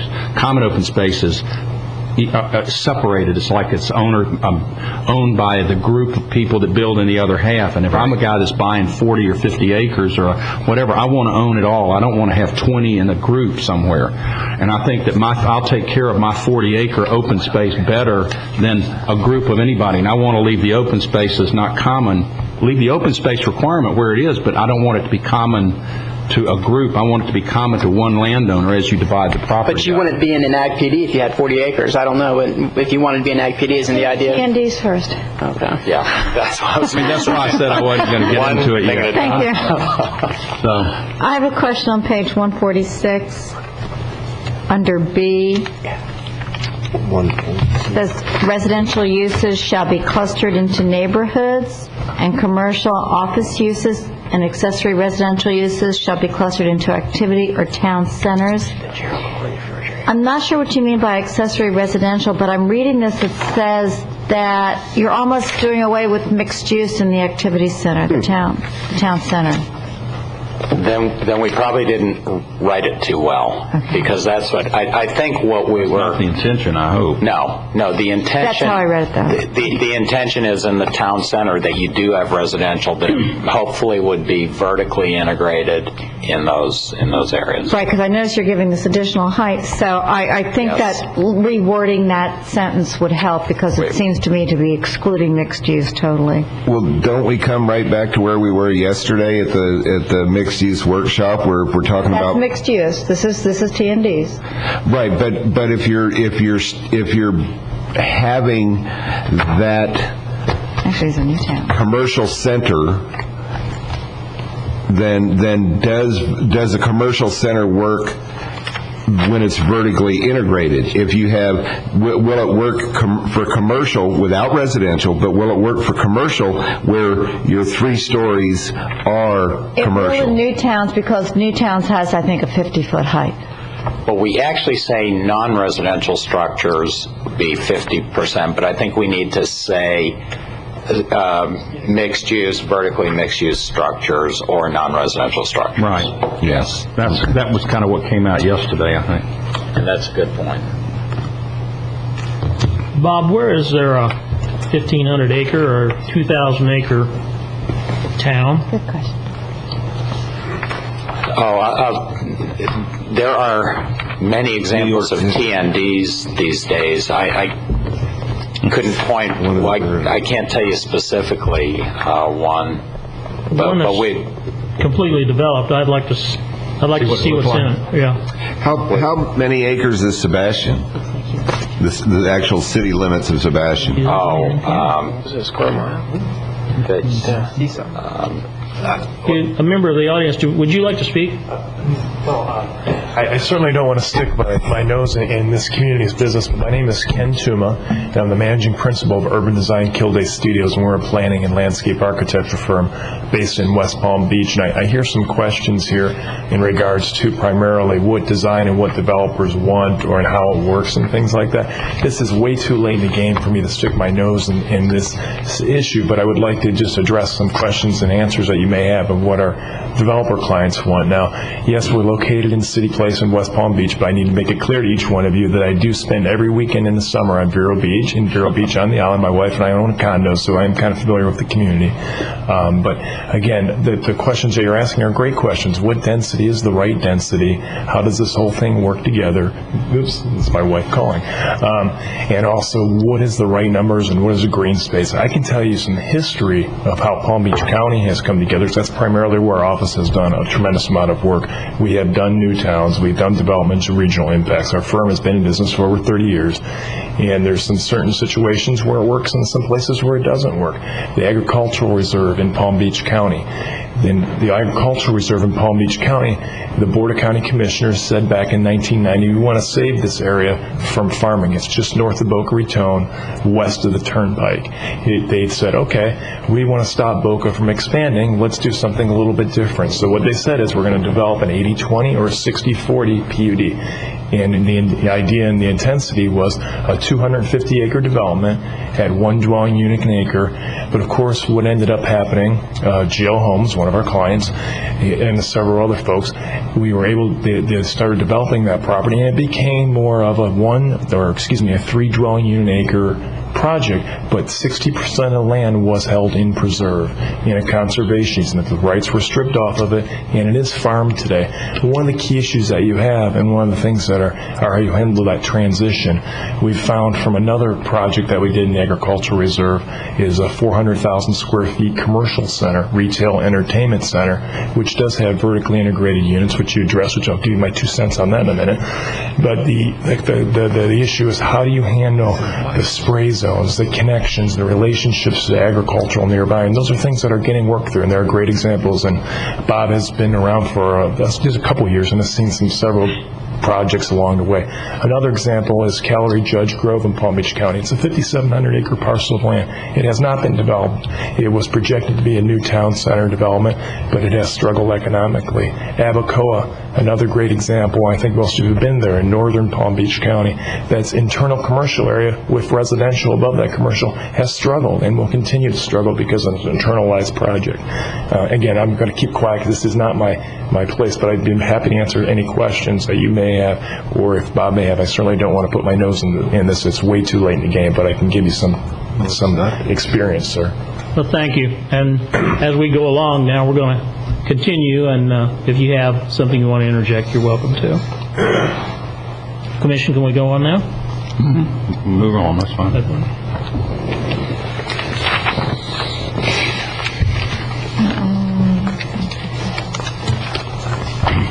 Okay, just want to finish up covering the Newtown policies, and I just want to point, I think there is an example of a town or community in this county that is, or at least started off, under 1,500 acres, and that would be Fellsmere, which I guess the original town limits of Fellsmere is a square mile, and a square mile is 640 acres, so actually that's well under the threshold for a new town. And as I think Bob's already discussed, the new towns would need to be designed to T&D principles and be consistent with policy 18.1.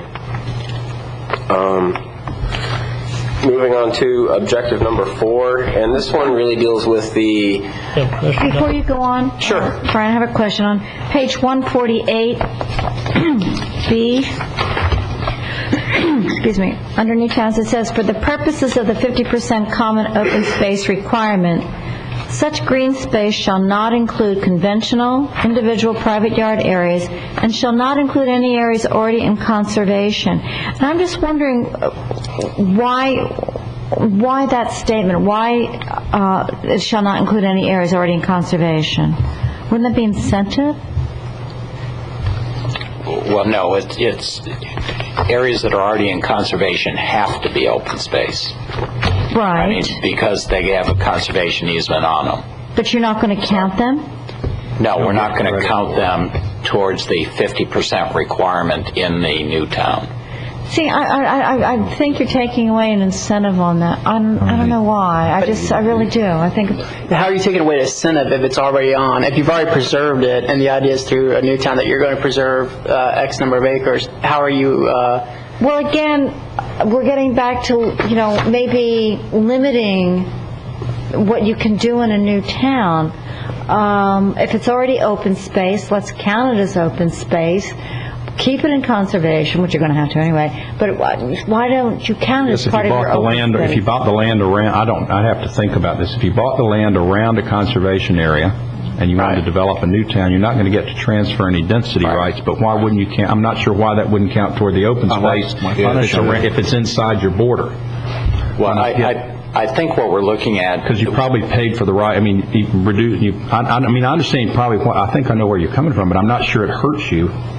Well, it certainly could be contiguous. Because you lose the transfer of density, which is what's necessary to make your new town work, so maybe you encompass the conservation area.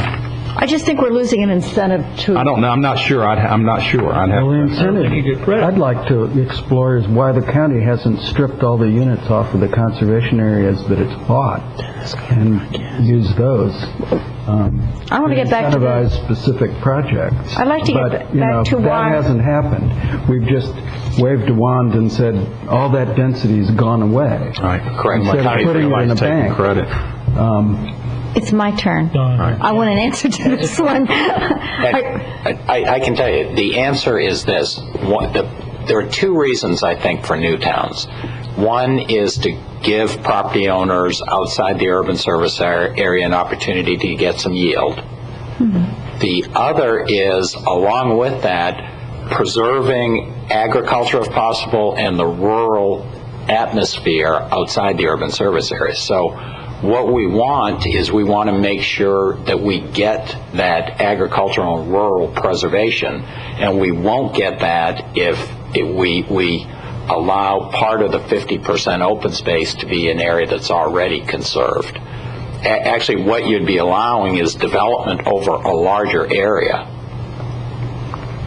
But you're still going to have 50% open space. But not a new 50%. Now you're going to want maybe 60% open space, and that's not the purpose.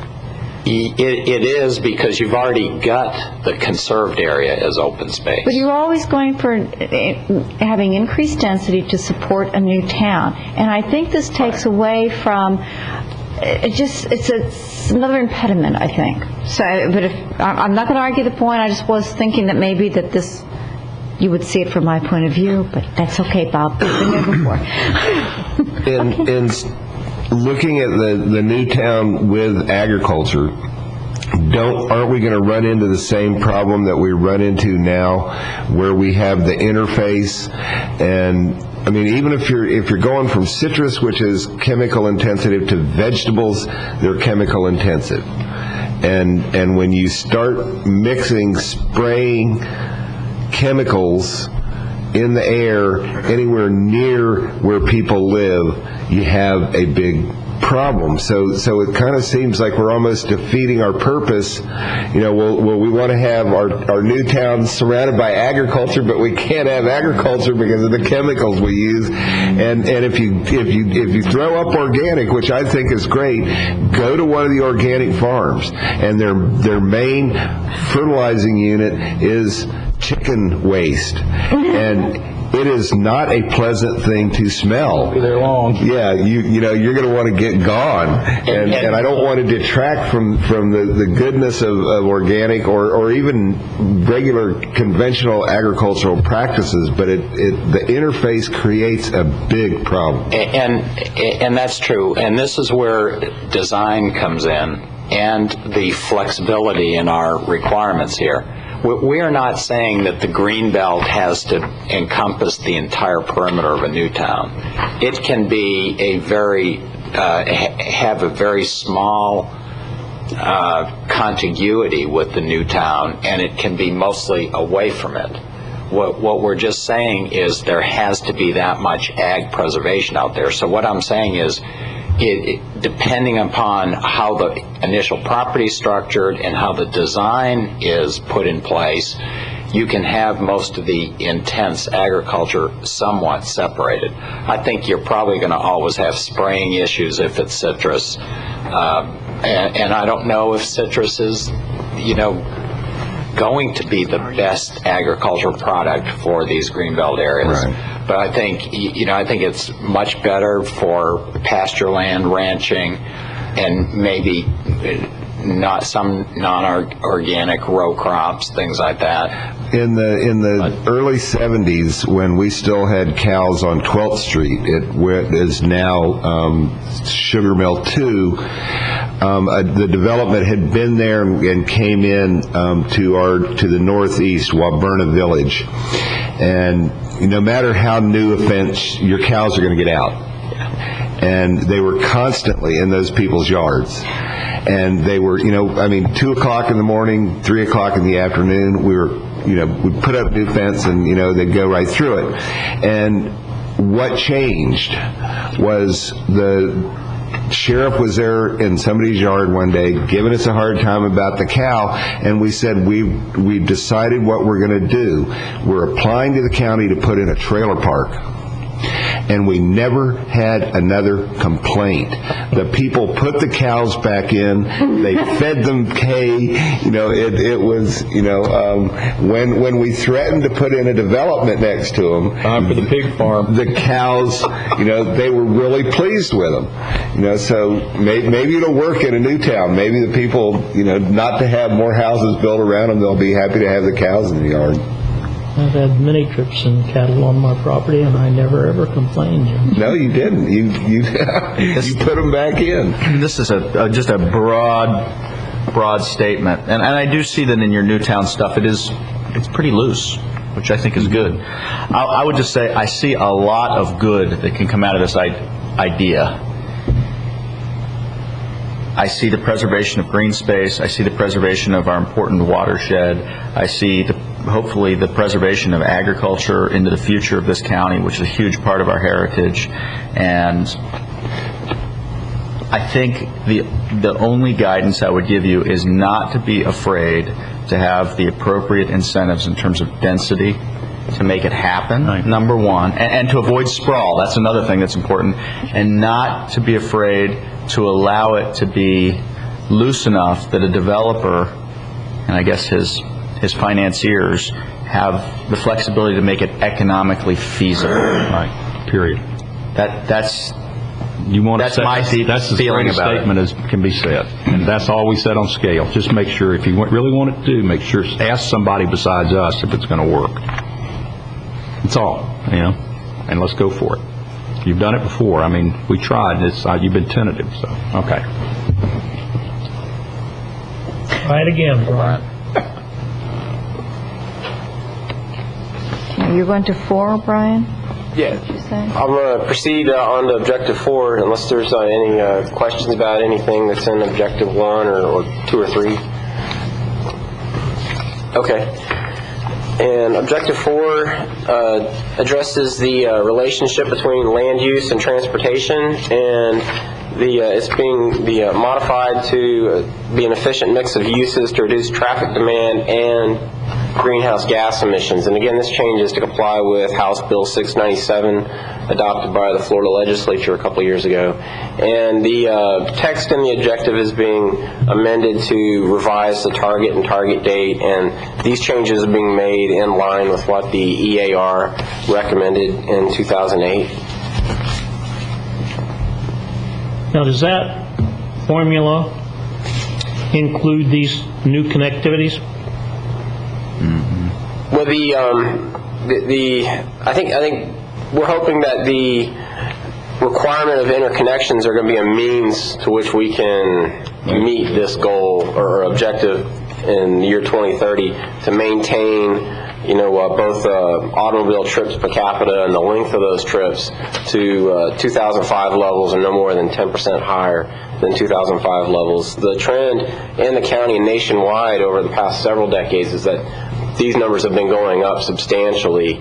Year after year, people are traveling more and they're traveling further, and we're wanting to, kind of curtail that rise. Make Highway 60 a toll road. We'd solve this overnight. Those teenagers would still get to the mall. Is there a reason that vehicular and pedestrian, does vehicular include bicycles? I think when this says automobile trips per capita, we're just talking strictly automobile trips. Well, you're talking in 4.5. You're going to require development to be designed to accommodate both vehicular and pedestrian interconnections. Yes, and I'll move on to policies. Well, the point that I was trying to make is you're not mentioning a major vehicle that's a bicycle. Bicycles, yeah. There are a lot of people who use them in the community, and more would use them if there were safer means to use them and more connections. Would you like to see bicycle mentioned so we don't forget that it's a vehicle? Well, yeah. Actually, the intent really is to have bicycles be both part of that, part of the vehicular and the pedestrian connections. You know, we would hope that the pedestrian connections would be designed to accommodate bicycle traffic too. Currently, that is implicit and has to be extracted out of you by questioning. Would you like to see the word bike in that paragraph? I would like to see something explicit Brian, about can we it. put bike in there? No problem, we can do it. And policy 4.5, this is a new policy. It would require vehicular and pedestrian interconnections wherever new development projects abut undeveloped property. And when that undeveloped property develops in the future, it would complete the connection. There would be exceptions to this wherever those interconnections would go nowhere, such as if the property abuts a canal, or if putting in the interconnection would create a funneling effect through an existing neighborhood. Bob, one of the objections we had to this had to do with this. We talked about it the other day, the gated communities, and people don't, they want their privacy, and when we've tried requiring the connection before, and it kind of failed. I mean, nobody wanted it, so we just let it go. You put this back in, which is fine. I mean, I think we're all getting more aware of green and the right thing to do. The question is is there a way to incorporate this of the privacy? So if you're going to interconnect two neighborhoods or several neighborhoods, that you don't create the funneling. But if they're gated communities, they have to be interconnected, but it's only to themselves. I mean, because there's no one else to be connected to if it's gated. So it's like we discussed at the mixed use on the apartments. Can we, if they connect to the shopping center, can we allow them? I think you need to give the consideration to the allowance for privacy if that's the issue. If you understand what I mean. I mean, you don't want to. We're not going to. If we force this where people have the ability to drive through a neighborhood that doesn't want the traffic or whatnot, then it's not going to be useful. But if the neighborhoods may be willing to connect, but they don't want the whole outside world through, and that may be just the way life is. Well, at Ryanwood, for instance, in those two major developments there, had they been connected privately, they probably would use it. But they would. Yeah, they could still be gated onto the main road onto 26th. Right. But connected to the Ryanwood, to avoid the funneling. You would get that. Right, effect. and then they would use it. But that's I don't know how if this is where you fit that in, but the allowance be given if this, in order to get this achieved. Would your gate be still into Ryanwood? I mean, would those people have you have to have that? Because what's to stop just anybody from shopping at Ryanwood to go in I just there? want to make sure that the flexibility, if you want the interconnections, the thing that failed in the past was opening up neighborhoods that didn't really want to be opened up. They didn't really have the objection to the next neighborhood or the people over, but they were afraid it would open their neighborhood. And let me tell you a couple things. First of all, we have gotten interconnections in gated subdivisions before. The ones off from 510 that we did, do you remember? Yeah, those Paladin Place 2. Right. We have gotten them, but we also have not gotten them. Right. And let me tell you, the intent here is to not have gated communities anymore. And I'm telling you, I'm asking you that you put the intent for the allowance in that you allow for that to happen. To allow gated. Because the way this is written is your intent is if the ask you're going to say, that's not the intention of this, no, you can't have it. And I'm saying, I want this in there. If you want to be private, fine. So you want to allow gated communities? I would be happy to allow gated communities and the interconnection of gated communities in their own privacy, because at least now we've gained ground, whereas if you're not gated or someone else comes in through a different route, if a community behind you is not gated and you want and the connection allows you into your community, you're not going to allow the interconnection. But if you can make it private or walking, you'll allow it. I'm hearing what you're saying. On page 92, you guys say it. You say objections from residents potentially affected by proposed conditions. Such objections and concerns are widely reported in localities across the nation and stem from fears of increased traffic, cut-through traffic, attendant nuisance and safety concerns. Existing residents rarely perceive that a proposed interconnection will provide access benefits that outweigh the potential adverse impacts. I understand from a planning perspective why this makes sense. I understand the tremendous burden that gated communities put on the road system. But you know what? You're not going to. This is what people want.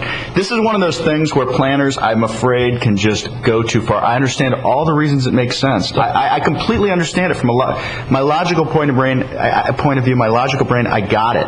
But you know what? I got little kids. I don't want people cutting through my neighborhood. I don't want strange people coming in. I don't want to be connected to some new development next door. I don't want any of that. I pay not to have that. And so when I go to page 158 and I read policy 4.5 and it says the county shall require that such development be designed. Guys, that's where we have to put on our common sense and just say, the planning, there's no reason it doesn't make sense from a planning perspective. The only problem is it's not what people want. And I think this is the type of thing that'll make people angry. Now, don't look at me like that. You've heard this 10 times over. I think they'll be angry. I think this is a mistake. I think his point of view is reflective of the broad, probably the majority of I think this is a mistake. I get it. I agree with everything. There's no planning argument against it. But people don't want it. So how do we do it? But you know what? Let me tell you something. Earlier in the meeting, we heard what people don't want. They don't want sprawl and they don't want density. And that's indicative. If you ask people what they want, yes, people want to live on a half-acre lot in a gated community with a bus stop right there. It's... Bob, all I said is allow the option. If you're going to lose the fight, you may gain at least 50% by interconnecting two neighborhoods in a different manner if their privacy is maintained. So you're halfway down. You're at least halfway home. You're not perfect. All I said is, in your wording, instead of shall, be creative and say, this is where we want to be, but we will, you allow this other if necessary. You just give it both options. You try for the gold ring. You don't get it, at least maybe you get the copper ring. One of the things we talked about the new towns, and that's a greenfield type of development, and you can get some of these good planning principles in place. That inside the urban service area is where we're creating our urban sprawl in there right now, because we're not providing a grid system of roadways. We've got impediments like gated communities, and if we want to try to keep urban sprawl from happening within the urban service area, we've got to establish a subgrid. What would be wrong with having a bicycle path that interconnected 10 neighborhoods with vehicular traffic? That would be great, but it would be better if you have a densified grid system. That you have a grid beyond our half-mile thoroughfare plan grid running east and west. Bob, I love you. Change the wording, please. I think, Bob, you should allow for some flexibility. You've got the Sams who absolutely don't want to live in a development where somebody that doesn't live there can get in and go through. But if you have some flexibility, fit the bit. What makes you think thieves? I hate to beat this horse to death, but I like that visual you guys threw up of Ryanwood, and if I lived in I'd want a bridge across there. I would want somehow to get into Ryanwood without driving out on 26, crossing traffic onto 58, and then try to get back in there. If that were possible, I got a code to get in. If it was a younger neighborhood, you'd have 3 2x4s, and the kids would be riding bikes across there, no problem. I think you need the flexibility, and then try to get those kinds of things accomplished, because it's obvious you're not going to reduce traffic in an area unless you can get some kind of connectivity. This is why I don't vote. Let's say Windsor came up today. Let's say Windsor. I want to explore this issue a little bit. Yeah. Windsor came up and it says, "You shall do this." I mean, I don't know. I look at Windsor and I think, wow, that's a lovely development. That's a net plus to our county and everything else. It's very low density. All the reasons you can think of that's nice. I mean, I don't think that the people in Windsor want to be interconnected to the rest of anything else. Okay, that's their right. Now, are we telling people that don't have the same set of financial resources that we're going to force some kind of planning on them that we wouldn't require of someone like, for some reason I can't imagine that we would say to Windsor, you got to do it that way, but then we're going to tell someone over west of US 1, well, you have to be interconnected, and we don't want to have a gated system for you, and we don't want to have any of that kind of stuff. I just think this is a problematic thing. You believe this won't happen unless it's required, that no one will voluntarily do this? Exactly. For all the reasons we said. And right. Here's a strategy we've used in Summer Place, on part of Summer Place, the part that's west of A1A. And that is, we have private roads that are not paved. We have no lighting. We have a lot of encroachment of trees and vegetation into the roadways. And a lot of potholes. And we have lots of potholes. And the streets are wide open, there are no gates. Nobody wants to go. Our road conditions are so miserable that it keeps people out. Yeah. And you better be on a mountain bike if you're going to ride a bike in there. I think we need to gate Painted Bunning, Riamar Club Drive, and Ocean Drive. We need to gate the community of Riamar. Yeah. Well, let's stop maintaining the Coquina roads that are the remaining ones that are in there. I want to say again, I love it. I love all the reasons we should do it. It's just that not possible. It's a bridge too far. It's not what the voters want. I feel certain of that, and I get really nervous anytime we know better than they do. I get really nervous. Than shall. Encouraging, maybe there's incentives you can give. I don't know. I'm all for encouraging people. But shall, when it's like something people don't want, that's a dangerous place to be. I think that's a dangerous place to be. I think it's a dangerous place to be, folks. So are you changing it? He's making Well, actually, we will present your recommendation to the board. Present two sides. Oh, yeah, we will, because this is in the EAR. Okay. The EAR said we would do this. Right. But, so, I mean, this got through we definitely will. Last time. This is a workshop, but when it comes to adoption, you need to make a recommendation to the board, and staff needs to make a recommendation.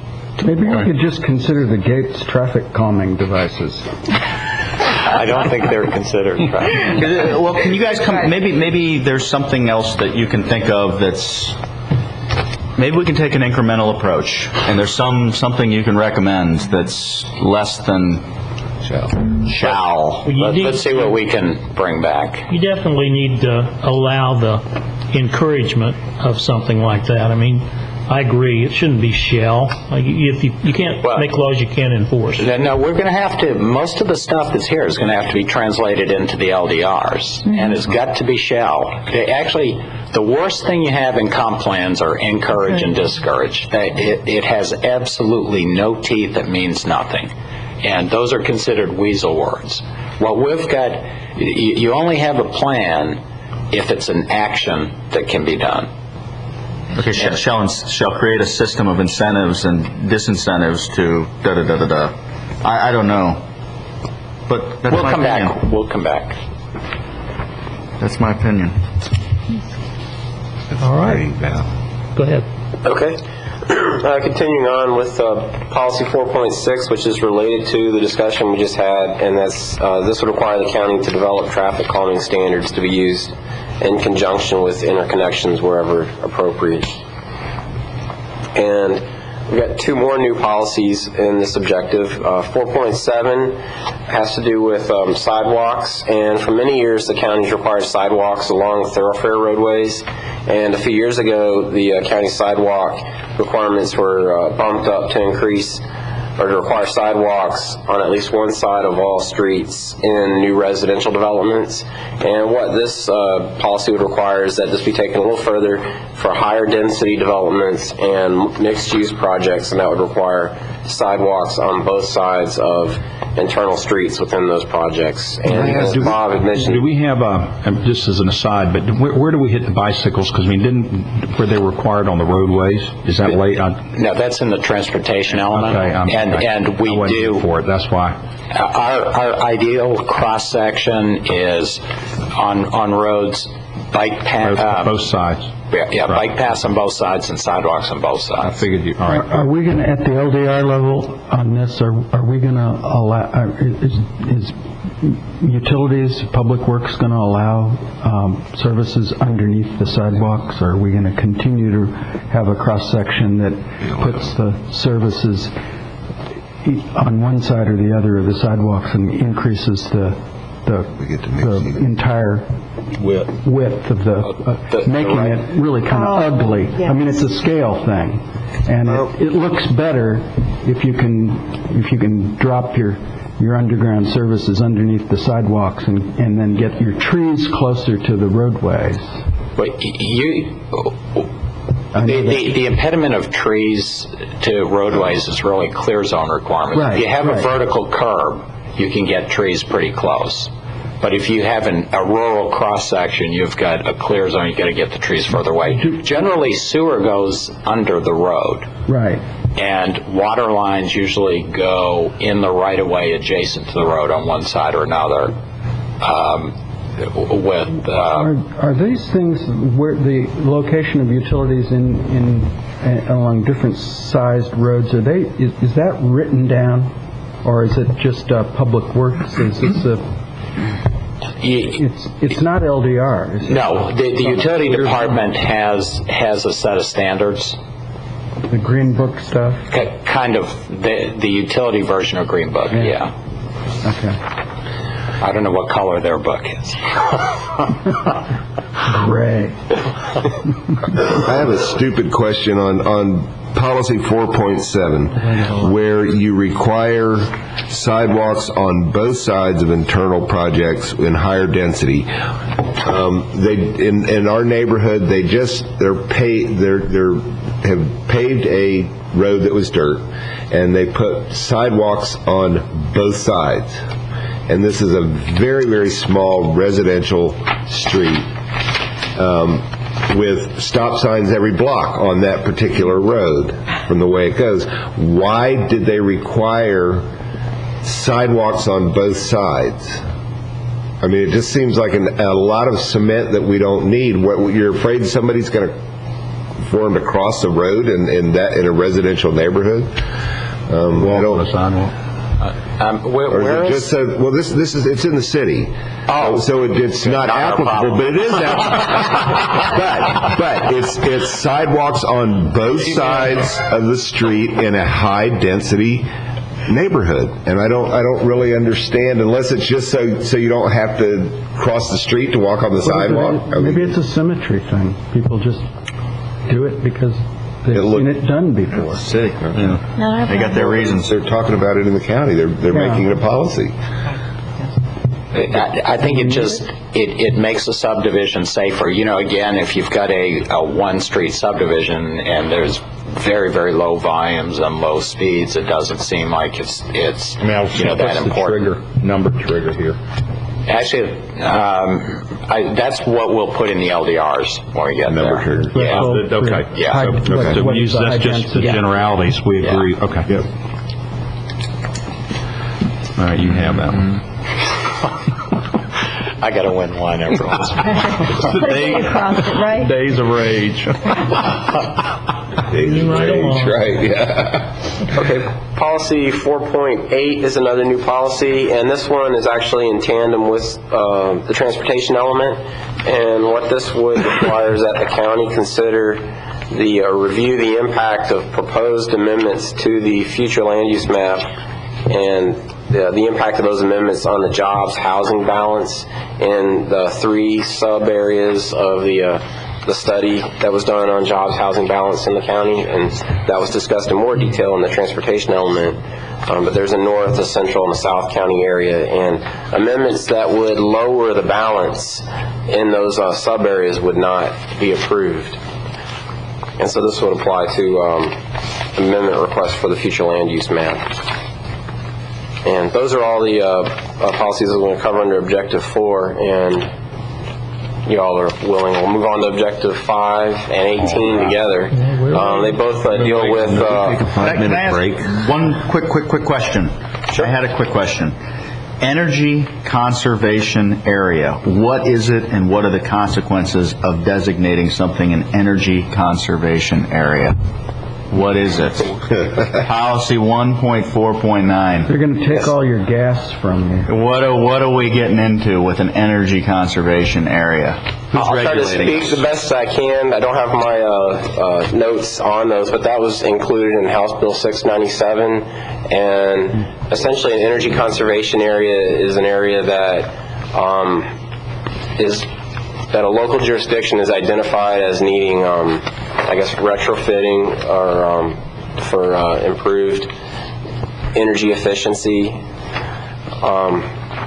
And in looking at it, in the county, I think staff's position is you really can't just, looking at the county, you can't just pull out any one area of the county and say this is an area of the county that's less energy efficient than others without just looking at the whole urban service area and saying that really within the whole urban service area we ought to be having a goal of greater energy conservation. Are these happy words, or is there something? Is there money coming our way? Is there money coming out of taxpayers' pockets? What's going on here with this? I haven't heard of any money being. Actually, the statute 697 requires us to address energy conservation areas. We have to identify where they're going to be in the community, and Department of Community Affairs right now is writing rules to implement the statute. If we got stuck with the city's power plant, what does that do? Well, let's get this straight. The county is not getting in the electric business. So what's going to happen is we're going to designate everything in our urban service area as an ECA, and then the state is going to write some kind of rules and regulations that we're going to be subject to. They already have. He just said they are drafting them now. They have been drafted, or they haven't been drafted? They have a draft set. They have not been. We're not breaking new ground here. I mean, if we waited for another 5 years before we put this in, are we going to get thrown in jail or anything? I mean, I don't know what it is either anymore. So I have no idea. It's actually a subject that's required to be addressed with our year-based amendments.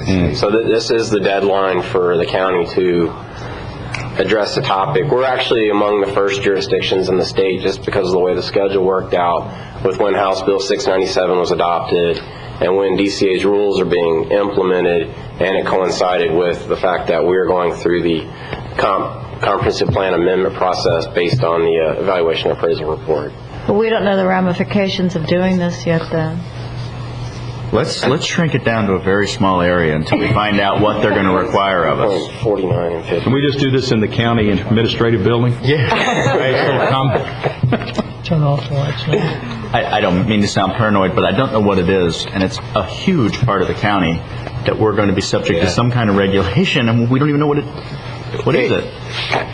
Essentially, I think it's up to us as to what improvements would be there, but it's generally areas that you're looking at doing things like maybe getting a denser grid system in to affect energy conservation and energy efficiency. Is that correct? Yes, and actually the strategies that we reference, and some of these policies are primarily for DCA's benefit, and these are policies 1.50 through 1.55, and these are things that DCA is requiring all jurisdictions in the state employ these strategies for energy conservation and efficiency. And a lot of these are already strategies that we already have in different parts all over our future land use elements. So you may notice that a lot of these policies in 1.51 through 1.55 just reference other policies that we already have or we're already proposing. And again, these are primarily we're putting this in for the benefit of Department of Community Affairs because they have to sign off on our future land use element. And the law, are there numerical values associated with it? With energy conservation areas, no. No. And there's not language in here that's the sort of MPO, multimodal transit stuff, increased reliance on buses and that sort of stuff, which would seem to make some sense, but that's not, it's not in 697, I guess. Actually, 697 envisions those things. It's prescriptive in some ways, but it's flexible for communities to design which types of energy efficient policies and strategies they'll pursue. But those are exactly, that's like what Brian just said.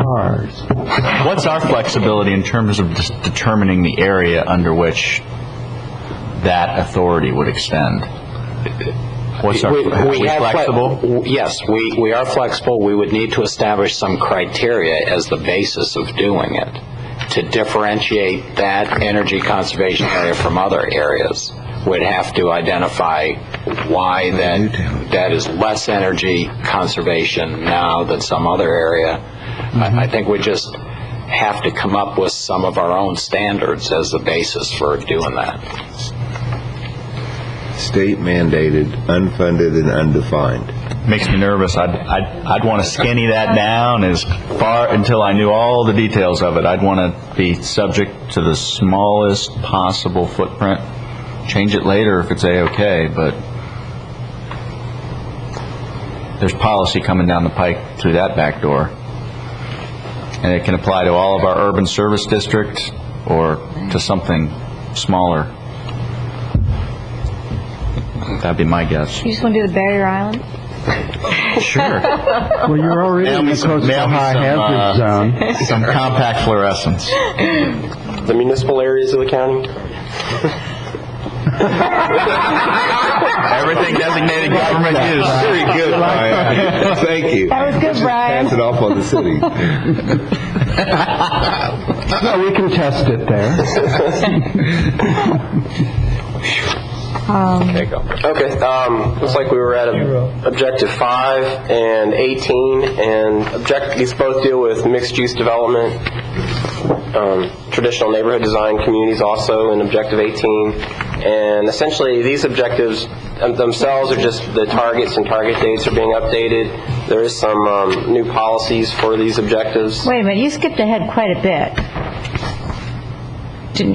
You're on...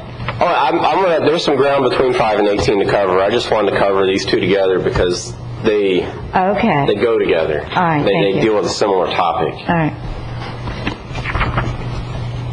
And looking at the policies, I will say 5.6, this policy would modify existing standards in the comp plan for mixed-use plan developments in residential areas. And this policy would apply to projects that are 40 acres or less in size and are located in areas that are designated L2, M1, and M2. And there was a workshop on this policy yesterday that was very thorough and had much good discussion, and there will be a follow-up workshop that's going to be scheduled in the near future, an unspecified date, but prior to the Planning and Zoning Commission public hearing, which is in 2 weeks, so very near future. And I just want to highlight that when it comes to mixed-use development, in commercial areas, we already allow accessory residential areas in our current comp plan and LDRs, and give those residential units full density credit for a total project site. So what this is looking at just what kind of incentives are necessary for mixed-use development in residential areas, because there are good incentives in commercial areas. And policy 18.4 also deals with mixed-use type of... Brian, before you go on, let me just say, we haven't scheduled the follow-up mixed-use workshop yet. It's not going to be next week, but it'll be one of the days in the following week before your Thursday meeting. So it'll be one of the days before March 11th. And we know there is a lot of substance to that proposed policy right now. It's completely in a state of flux, which is why we're not really going over it tonight. But if Ken wants to... add any. This is in 5, you mean, talking about the affidavit of exemptions and the open space, or? No, that's 6. Oh, it's 6. We got it, okay. This is 5. Okay, I'm sorry. Yeah, I just wanted to point out that. You said 18.4, I thought we were moving on, and I was. He's not getting past Ag PDs, I can tell. I even highlighted stuff this Good for you, we'll definitely be, right now this is subject to a lot of changes. We'll be making changes before the next workshop, and that's why we're not going over it in detail tonight. But I have a question that either I missed the answer to yesterday or it didn't get answered. Where we allow residential entities in commercial districts, it hasn't been really taken advantage of. Do we know why not? I think there are a number of reasons. One is, I think, some of the reasons that Chuck Meckling brought out yesterday. Building code requirements, particularly ADA, make it very difficult to vertically integrate, and that's compounded by our height restrictions, so you can't really get the critical mass to support elevators and the other ADA requirements. That's one thing. Another requirement is that developers are generally specialized. You usually get either residential or commercial developers. It's less often that you get developers that do both. And we have gotten some, but not too many of those mixed use. You'll see one with residential, a couple with residential over commercial. There's one on 43rd Avenue down near about 1st Street on the east side, just a small little area. And then there's one on US 1 up in the Wabasso area, east side of the road, a 2 to 3 story building with commercial on the bottom, residential on top. And we've looked at some other, we've looked at one in Roseland, I think, a proposed development there. You didn't get the gist I got from the meeting yesterday was it had to do with the percentage allowances, that our percentages were off. That's mixed use, yeah. But here we're talking straight commercial. I'm sorry. Yeah, I was thinking mixed use. Okay. Bob, if you don't mind, I'd like to add something. This is Ken Tuma again. One of the things that you find when you have commercial and residential, besides the fact that vertical integration and horizontal integration, it's difficult. But going forward, you're going to find that the condominium product, which is what that residential would be, is very, very difficult to finance today. I can name at least 5 projects where the projects have had significant foreclosures, and folks are not able to get the finance. That's today, Ken. What he's asking about is in the last 5 years, in the 5 years of the boom, we didn't see it either. Right. We couldn't make it work then, so was there a reason we couldn't make it work? Right. That's why, I think he's asking. Yeah. And it's a fair question. In the vertical integration component has been quite a struggle for even the communities that have really tried it. No one really wants to live on top of the bar or the restaurant or whatever it may be. Mm-hmm. And to me, it's related to where we're trying to create a mixed use in a residential zoning by bringing in commercial. There's really isn't any difference. If it isn't going to work in one place, why is it going to work in another? And especially if we have the height limitation. I don't see any way to get around that if they're telling us, the developers are saying that you can't make it financially feasible in 2 stories or 3 stories, that it doesn't become feasible until 4 or 5 stories, then it almost seems like it's going to be an impossibility unless we have single story or 2 stories with commercial downstairs, offices upstairs, surrounded by houses. And that's one model that we're looking at. That's one model that's acceptable. And let me just tell you, the reason why there's a higher probability that it might work putting commercial and residential than residential and commercial. Generally, the thinking is you get a better return on your investment from commercial, and developers want to do commercial. And if they have property that's residential right now, and they can't do commercial unless they do mixed use, that's really an incentive for them to do mixed use. There's not an incentive really for a an owner of commercial property to do residential, except he can get his full FAR, floor area ratio of commercial, as well as his full 8 unit per acre density of residential. So that should be a pretty significant incentive, except for some of the constraints relating to the building code and ADA, making the vertical integration difficult. Are there parking constraints that become an issue in situations like that as well? Pardon me? Parking constraints that become It could, yeah, you could get to the point where the only way to make it work is structured parking, which is real expensive. If you think about a place where we have something akin to a mixed-use district, it would be sort of Ocean Drive. But I mean, you know, we've got some, but think about what's there. Think about what if we wanted to recreate that, think about what we would have to agree to. There's public parking on the street. There's virtually no building setbacks. They're all right up against each other. The green space requirements we like to put on people would have to be thrown out the window. The parking requirements that we like to have per square foot out the window, that's completely gone. I mean, you say you like all those things, but then we don't have anything in the code that would allow that to really occur. I agree, yeah. So, Actually, in TNDs, we allow all those. Yeah. And in TNDs. Yeah. And just to tell you, with mixed use, there is an opportunity to reduce the parking. An applicant could do a non-concurrent parking study. If you have residential and commercial, you've got the parking spaces used at different times. They told me earlier tonight, because I said, well, you just build a parking garage. But the average cost, $12,000, you say, I mean, $12,000, $13,000 a space. So you don't think that becomes, you know, a bit of a problem? Oh, yeah. With lower, if you don't have very high retail or very high rental space, so. It's not that we don't want any of this, we just need to make sure it's going to work. Right. That's the whole point.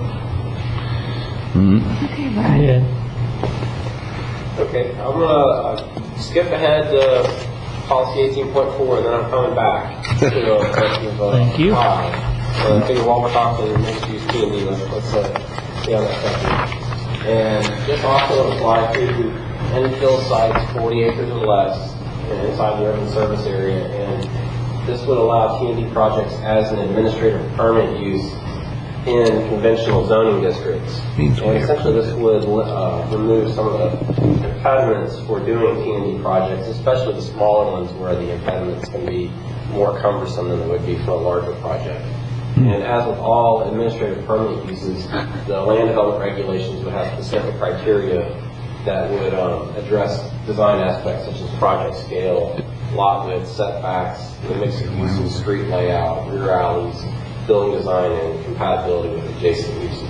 Could we? I thought we've been allowing this, but within a public fashion, in a public form. We allow this it. Just simply takes it down to that level where we write the criteria and it makes it easier to happen, right? Well, right now we allow it as a PD. It's a PD. Right. And this would Administrative permit.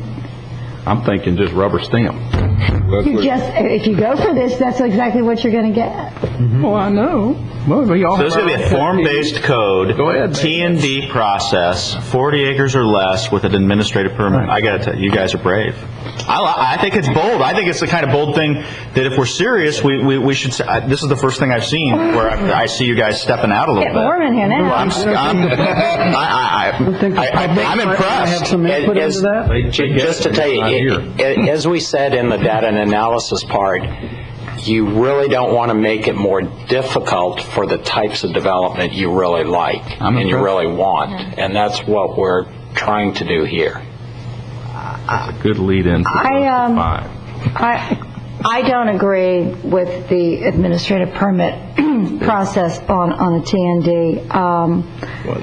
I think that there's a lot of give and take in a PD. And there are things that we have done in PDs that maybe we could not have been accomplished with a TND. I mean, with administrative permit. Criteria which we haven't seen, right? Right. In fairness, what he just said is that this is the first step. the LDR, something's going to define what they can or can't do. So, I mean, you may, in our PDs, we really, it's a little bit like we created a monster out of sand mines, but we always come back to certain things. And you get a chance to write the rules for this now. I can't see going now and saying that we're going to allow this on an administrative permit basis until I see the rules. I think I'm kind of sympathetic with what Donna's saying, in part because we just don't know what we're dropping into an existing neighborhood. And if we don't have he just tested the depth of water with both feet. Give him a chance. I mean, no. I mean, we've been telling him to do that all night long. Put a cement block around his neck. What do you think? I mean, why not do it with more than an administrative this permit? could just be inviting lawsuits. I mean, if people don't have an avenue to influence the planning process of something that's going to be plopped down immediately adjacent to them in their existing neighborhood, and there's no public hearing process, there's no give and take, there's going to be collisions. But actually, that's what happens right now with subdivisions. A standard subdivision is by right. You know, if they meet all the regulations, George is going to tell you, you have to approve it. So right now... Your land use designation, your densities obviate a lot of those collisions. I mean, because you're going to be roughly in the same ballpark in terms of density and other attributes of the communities. This, however, might be entirely different. And we spent a number of years rewriting those subdivision regulations to make the subdivisions something that we were proud of, because they were getting approved with... What was getting approved were projects that we were not proud of in this community. So we had an opportunity to work with subdivisions and bring them up to a certain bar with our land development regulations. Here we're jumping in. We don't really know what we're getting into. We haven't set the bar. And once we set that bar, maybe going to administrative permit is fine. But I think a PD process for this is kind of needed until we set that bar. Well, that's what we're talking about, setting the bar in the land development regulations. That's where the bar would be set, yes. LDRs. And the LDRs... And your reason for doing administrative is streamlining and making it more attractive. Now, administrative permits come to you. But we don't really have much to say when they do come to us. Well, we usually have a lot. Yeah, I mean, you have a lot to say, but there's not a lot you can do. Well, let's think about this. I mean, the administrative permit for the mines, those regulations are so tightly written that by the time it gets to us, we're all very comfortable with it. Yeah. It seems to me that process that it you guys took us went a through, year. took you a year. A moratorium to do that, to get there. Yeah, and your concern, which is, I must say is a legitimate one, is that until the LDR is written to allow the thing to go through on administrative permit may be risky. Well, it won't go until you get the rules in place. Correct. It's not going to happen until the rules. They can't come back and do this tomorrow. You got no rules. Then why say the administrative permit? Then do it a special exception then. Write the rules and make it a special exception. So somebody's got a current, the most likely scenario, someone has a current existing zoning for a piece of property. It's residential, correct? And they want to come in and do something creative. They say, look, I've got 24 acres here, and I would like to have some kind of urban village-y, more type, I've got bad words for it, but something that's more creative. And it's going to be based on form-based zoning, so I'm going to do densing and massing, and you guys have control over the colors of my buildings and the roof pitches and things like that. And then if they meet all the criteria of these LDRs, then they come to us, and if they've met them, it's done. Right. Correct. So the administrative permit is really just the thing that prevents them from having to go through a rezoning to TND. Yes, either a rezoning or a special exception PD, which has public input as well. It limits commissioners' input. Yeah. But is there something other than, the rezoning is the thing that's off-putting.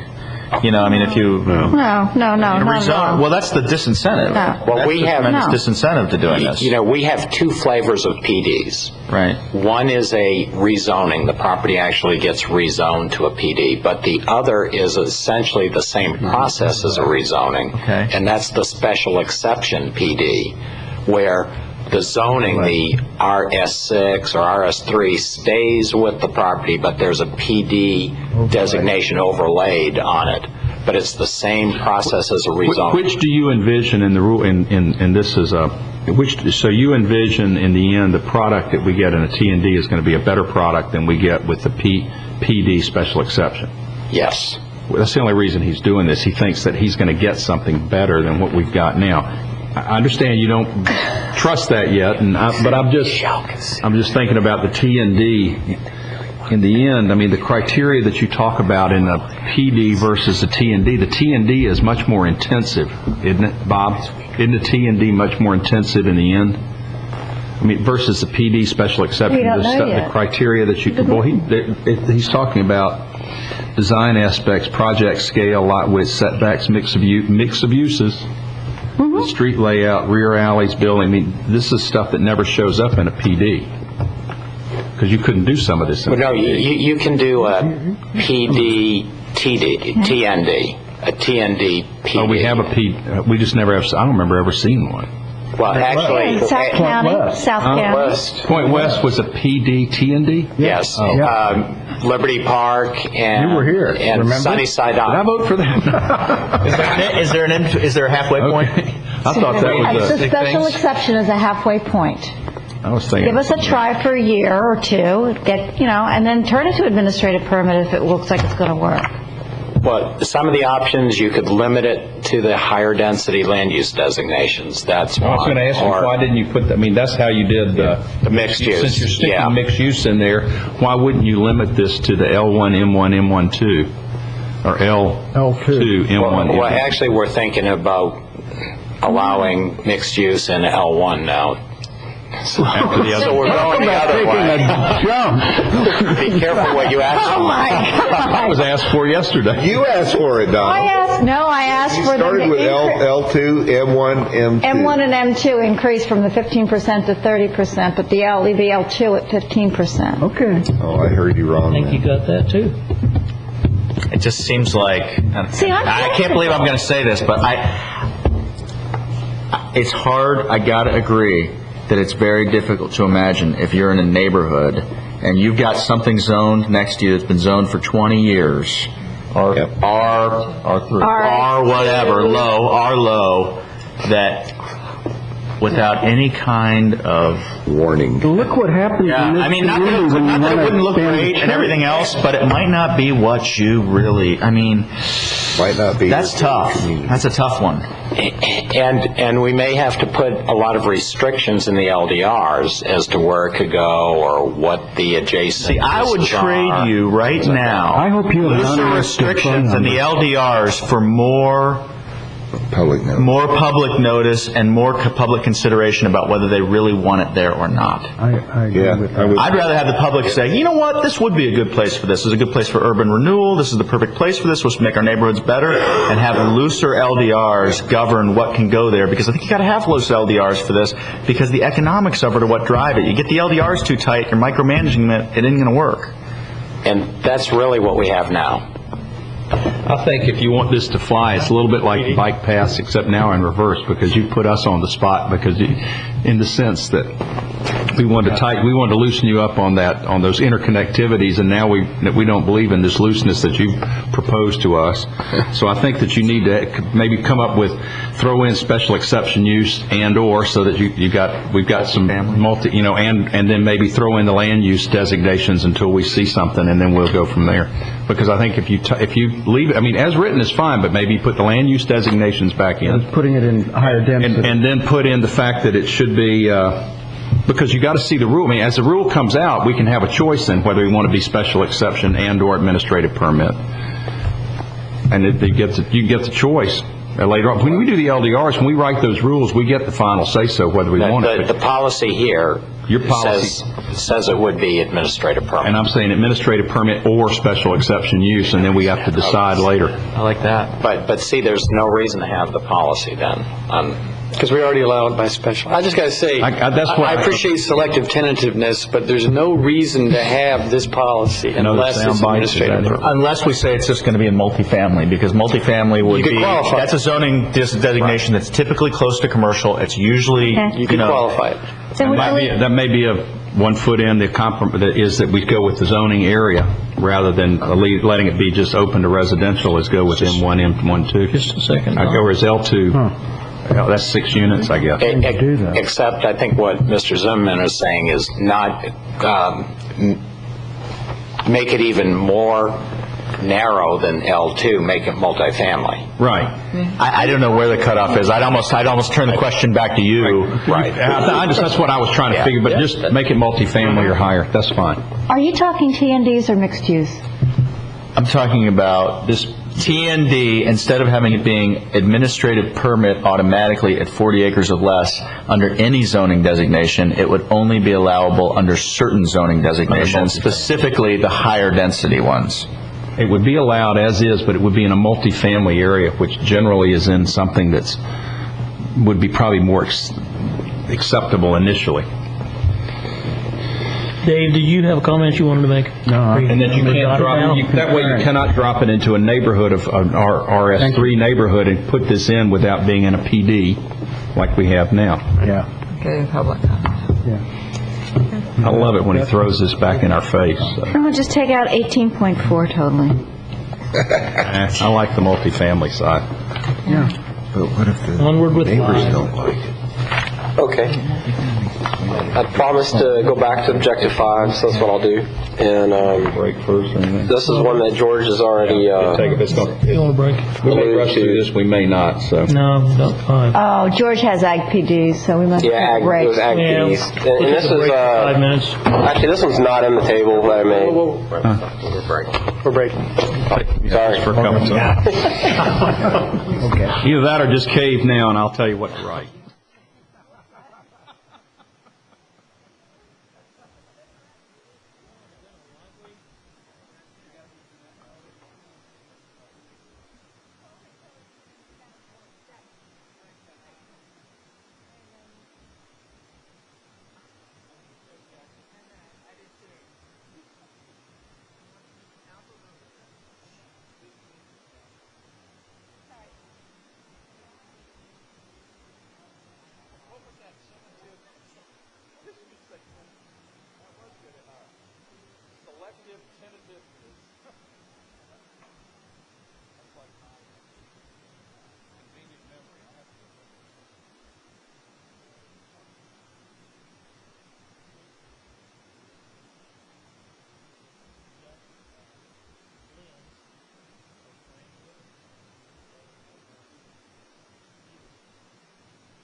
The sand mine went so quick, and the other two, I was like, yeah, school's out of the way.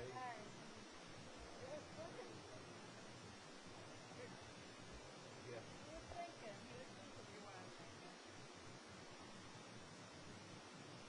See, I actually want to go back to the beginning of this for just a minor thing, because it says at the beginning on page 3 that on the north of 510, it's predominantly natural areas in citrus groves. And, it's a minor thing, but it ain't anymore. It's kind of...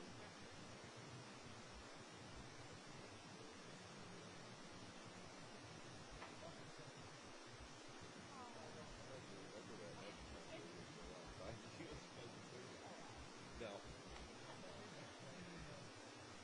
I'd be late for the meeting at this point.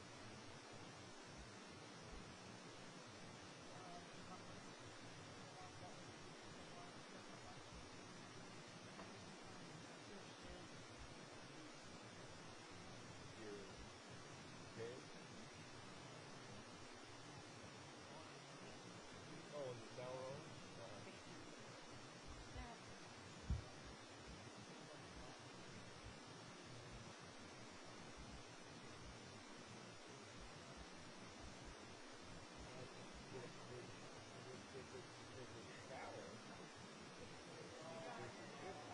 Fish recipes for sour orange. Yeah.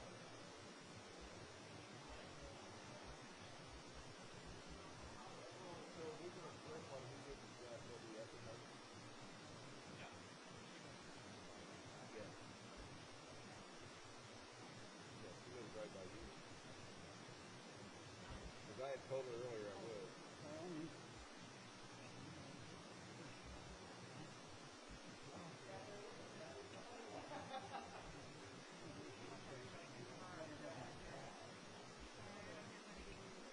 I have this feeling We'll put that in the Newtown thing. It's required that they have nickel beer night. That'll be the incentive. If we have another late night like this, can we call in pizza about 9 o'clock?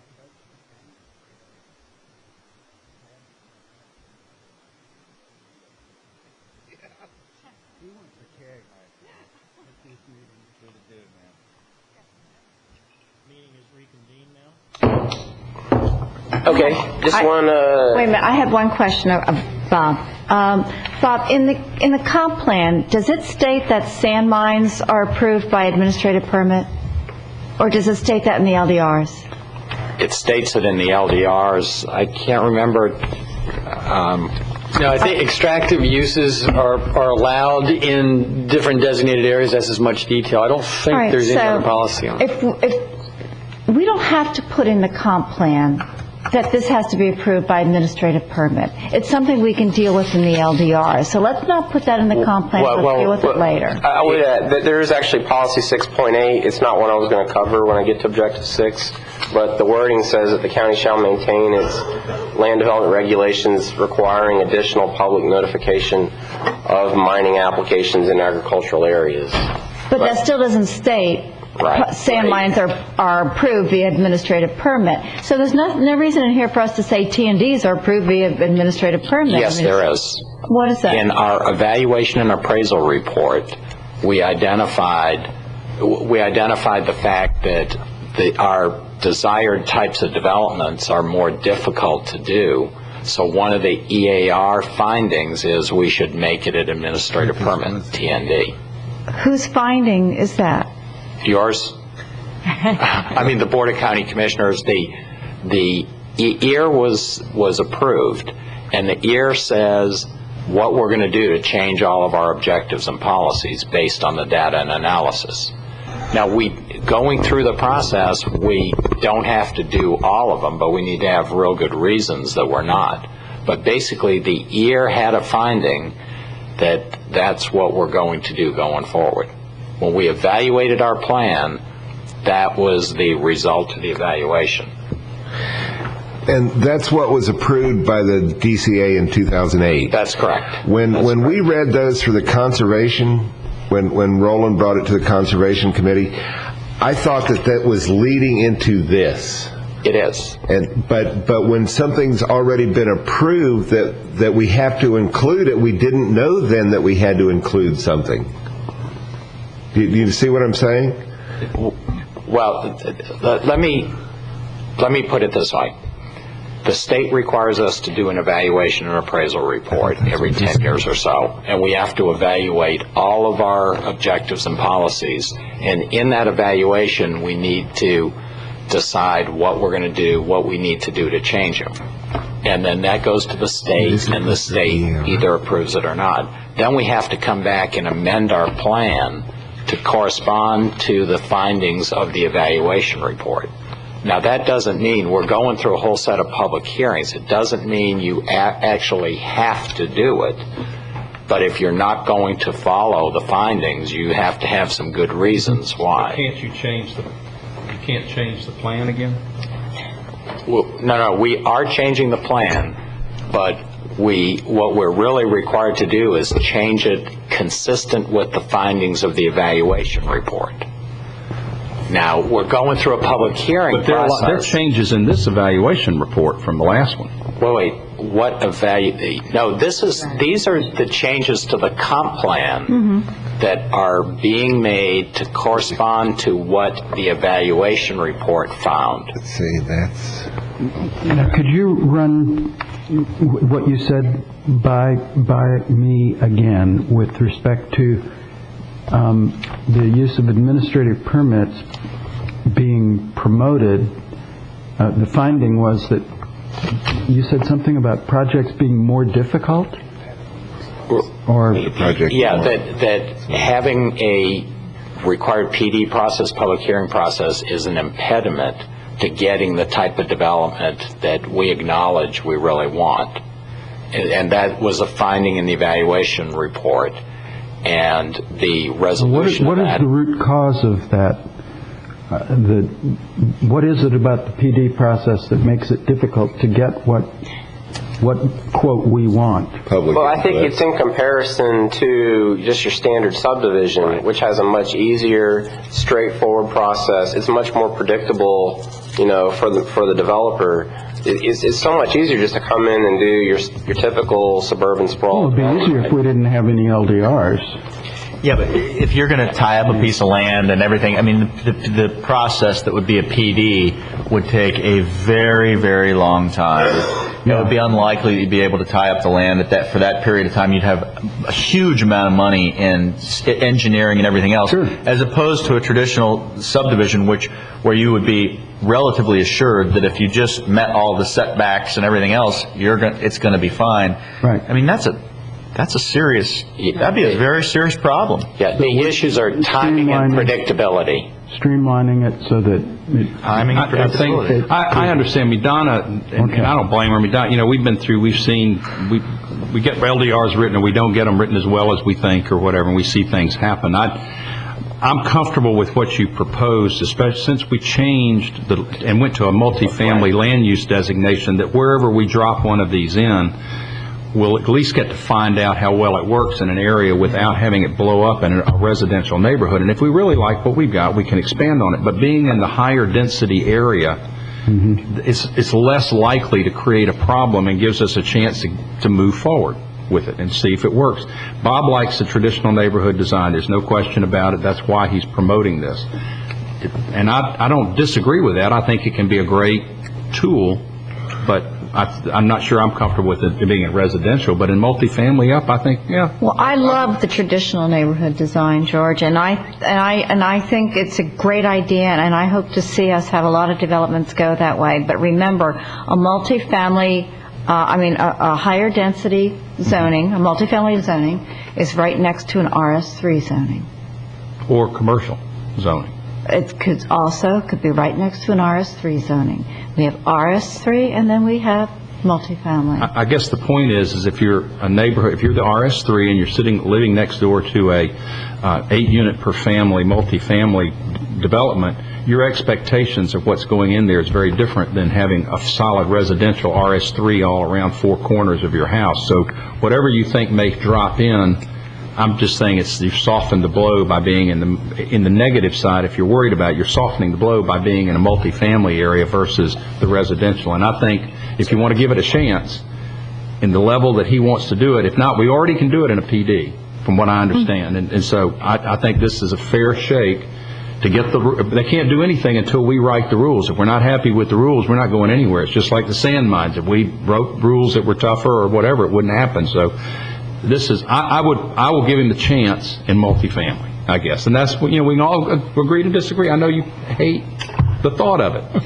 All right, but when you look at a site plan and you say, well, gee, you know what, we should have a little bit bigger buffer on that side.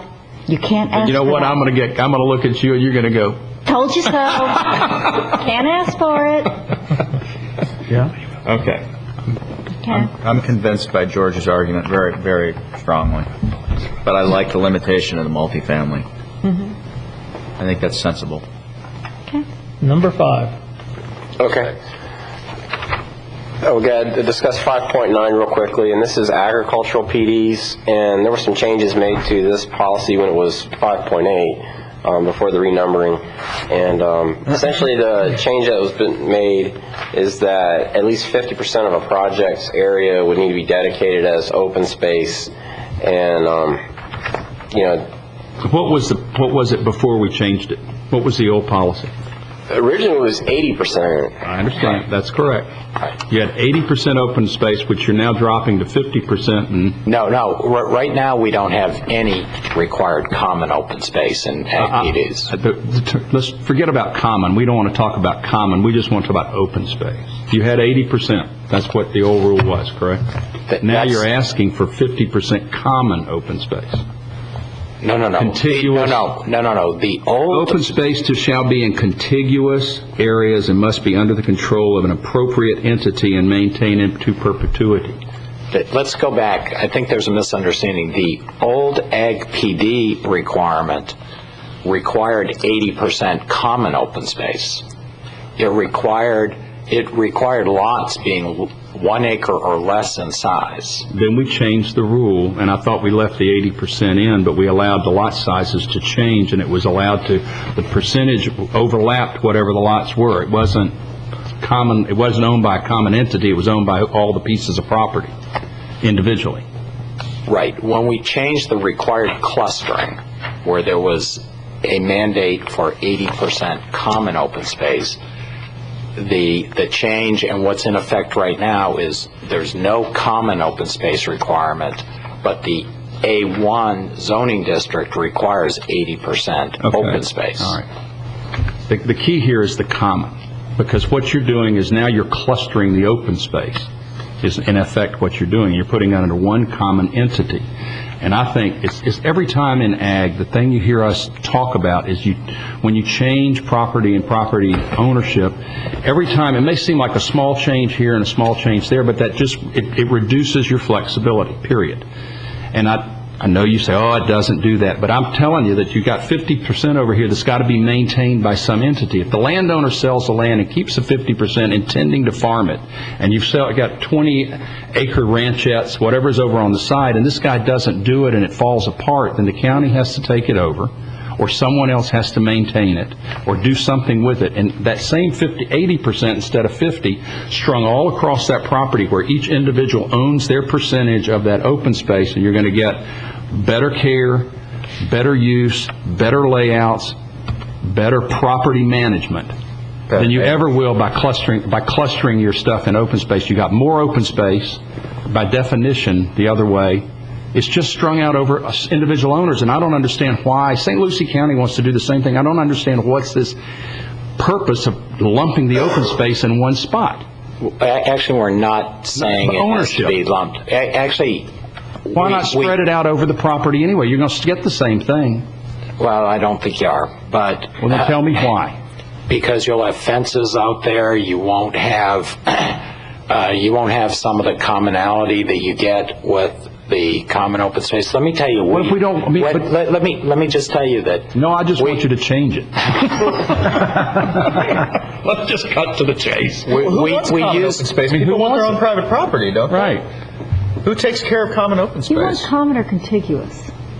What's your objective here, Bob? What do you see in your head? Was there just a giant open field? What is it? No, let me tell you, we modeled this after Quail Ridge, which was the project that got the PD's change. It was written under 80% open space. It didn't have anything to do with contiguous. It fit, Quail Ridge fits either way. Quail Ridge has 50% common open space. It doesn't matter. It fits either way. If somebody can come in, if I want 50% common contiguous open space, I can still do it under the 80% rule, and you can have what you want. But I'm not forced to do it, which means there's one less card on the table if I want to do something with my land.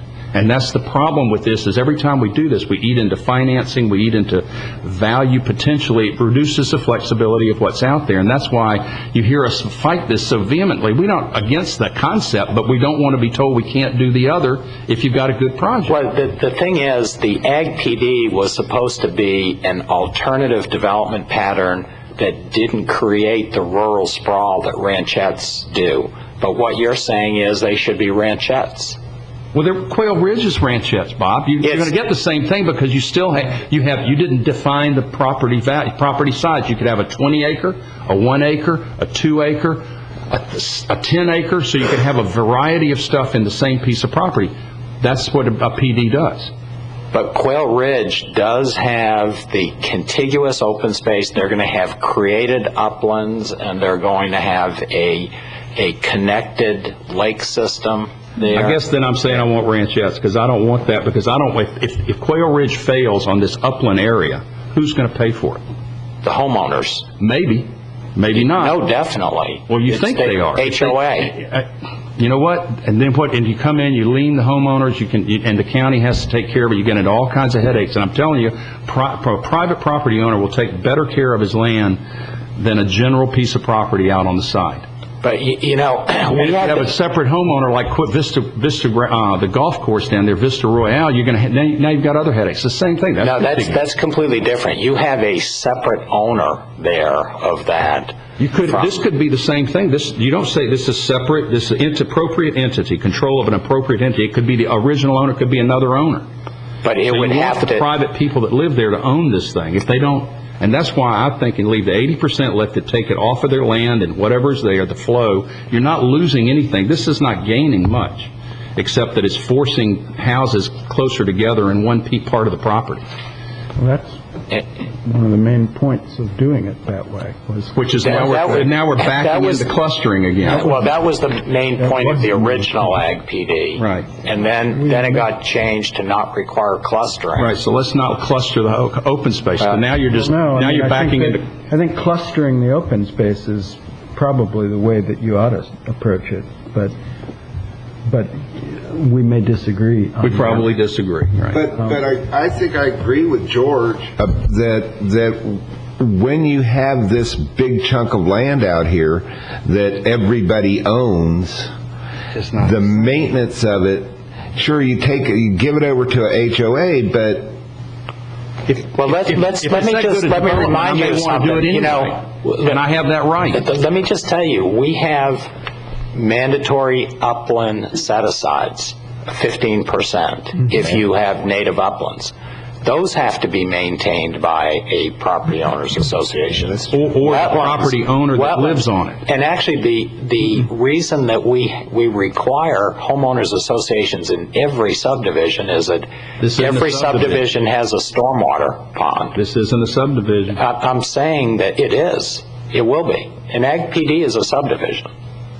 Okay, well. What's the density of an Ag PD typically? There's no density bonus. It's the underlying density. 1 to 5, 1 to 10, or 1 to 20. 1 to 5, 1 to 10, 1 to 20. Yes. Okay. The whole issue has to do with the layout of the land, of the houses and the layout. So this is for people who want to have a ranchette. Mm-hmm. Let me ask you a really dumb question. What's wrong with that?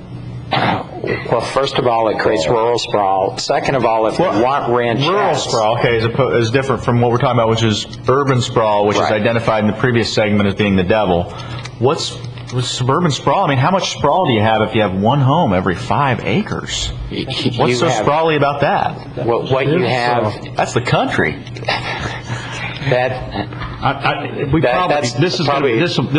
I'll just save us some time because it's going to be one of those when, and depending on how everybody else feels, it's going to be one of those when you're going to present your case and you're going to either present our case or I'm going to present the case by myself. But the fact is this to me is not a good policy. This is actually hurting land value. It's hurting development potential and flexibility because you're forcing around an area or by pushing air into an area when you've already got 80% of any land that you go to develop. When someone buys the property, you've got 80% set aside in open space, which is, I think, magnificent. And you're telling them where they're going to have to put the houses because you want the open space in one part. For what reason, I'm not sure, except you don't want fence here or fence there. And what little bit of chopping up there is absolutely minimal. And so I think that it's really, I don't know what vision is here. I really don't. This is one of those things where we're just going to disagree because I'm not going to be convinced and neither are you. No, but this is, you're getting back just to the ranchettes that we're trying to... You're going to have ranchettes in either one. You're going to have 10-acre ranchettes, or you're going to have 5-acre ranchettes. If you take half the land away and set it aside in one spot, the ranchettes are going to be 5 acres instead of 10 acres, so what's the big deal? If you have 50 acres, if you have 50 acres, and it's one home every 5 acres, you're going to have 5 homes. Right. So what I guess what I'm trying to say is your vision is that half the land is going to be a square and the 5 homes are going to be closer together versus his idea, which he wants to have the flexibility of having 5 acres equally spread over the 50. What's the difference in terms of sprawl? Actually, first of all, our original Ag PD required that the houses be clustered. This doesn't require. They can be spread out. But the open space original PD was not used, however. That's right. It was never used, and so why? I mean, so why? But it prevented ranchettes from. You're not preventing. Bob, you are not preventing ranchettes with this rule. You're not preventing it at all. Well, we're not preventing ranchettes, but we're getting some preservation of the rural area. You're going to get it anyway. No, you're not. How many 40-acre lots have you gone out there and the guy's asphalted over and done? It's not there. The house is in the back and it's all woods. So you're gaining all. Yeah. Right, that's 40 acres, but we're looking at an Ag PD getting the full yield, 1 unit per 5 acres. Mm-hmm. 1 unit per 5 acres. I guess what I'm saying is there's going to be either open space, it's either going to be in somebody's yard surrounding their house, or it's all going to, or a big portion of it's going to be aggregated somewhere on the property. But it doesn't really change. It's not changing the density. It's not changing the intensity on the roads. It's not. What is it changing? It probably changes the density of the populations of animal associates that are out there with. Maybe, because most people don't cut up strands. I mean, one home per 5 acres? They don't chop the strands. I don't think a deer cares whether he's on one home per 5 acres or if it's a little more dense. And then he cares about getting from point A to point D without having to cross the road.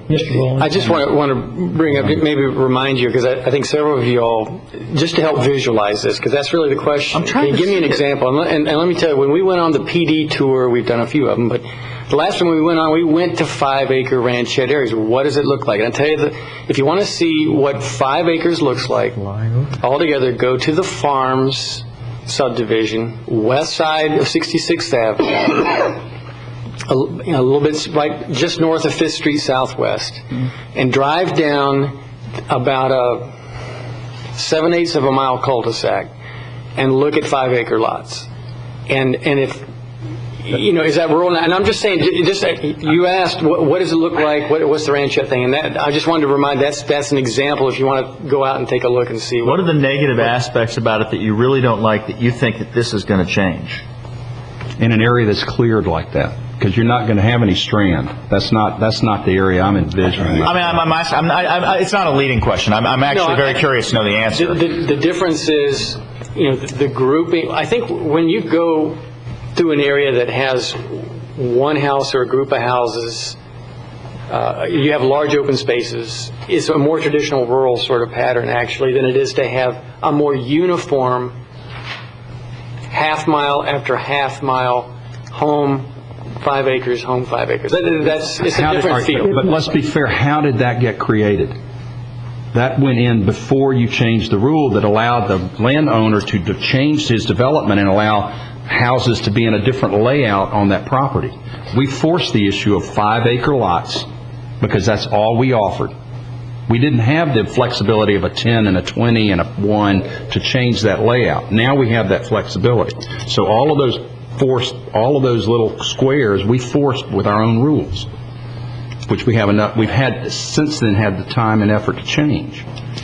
The 5-acre thing, is it that you just don't like the way it looks, or is it a problem? But it cuts up the area, and it really takes away the rural feel of the area. Like Stan said, if you go to the farms, if you go to some of the affidavits of exemptions, it is the same as urban sprawl, just on steroids. I'm not saying that it's bad. It's just it doesn't look rural. It has a terrific impact on the interface. I mean, if you think about ag preservation and the interface between the urban boundary and agriculture, if you think about, and that's where this will mostly be, but if you think about it from the interface between developed and undeveloped, more broadly, natural lands, the kind of patchwork scattering you get with 5 or 10 acre ranchettes over an area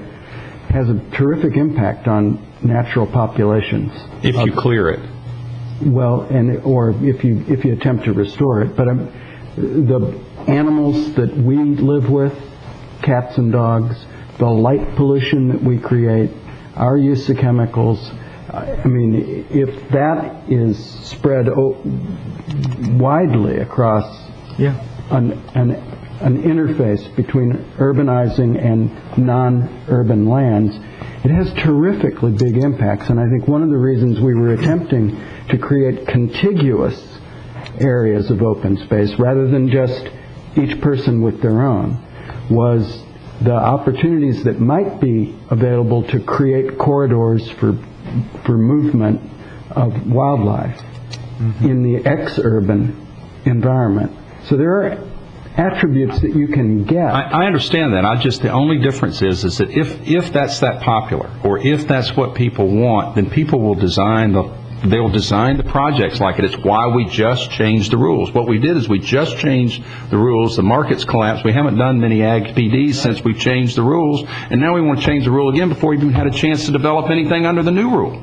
But actually, we're basing this change on the one ag PD that's come in here under the new rules. And the new ag PD that envisioned that person had was something like this, and maybe the next guy will have it too, but I don't want to see us change this 80% rule and force something without having some time under our belt to see if this is what's going to work. Because if I own land out there and I need to do something or want to do something, you have now taken an option away from me.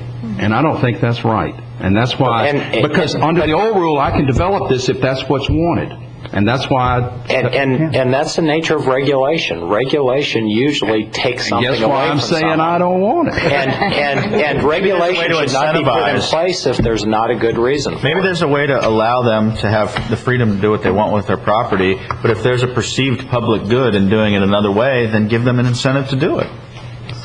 What? I mean, you know what I'm saying? I mean, this is something that is a public good that is, according to George, coming on the back of the property owner's property rights. If there's a public good that is desired, put a value on it and incentivize him by that amount to provide it. Yeah. What's wrong with that? Well, because I'm not sure what the incentive can be. Well, and the thing is, what is good on a micro level, a lot of times is not good on a macro level.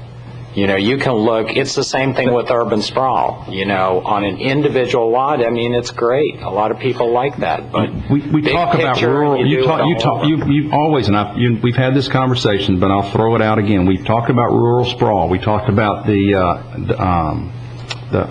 impact fees. We had our impact fee study, what was it, 4 or 5 years, whenever we did it the last time, and we said, fine, markets skyrocket, you hate ranchettes, make the impact fees an extra $10,000 on the ranchettes out there and quit bitching about it.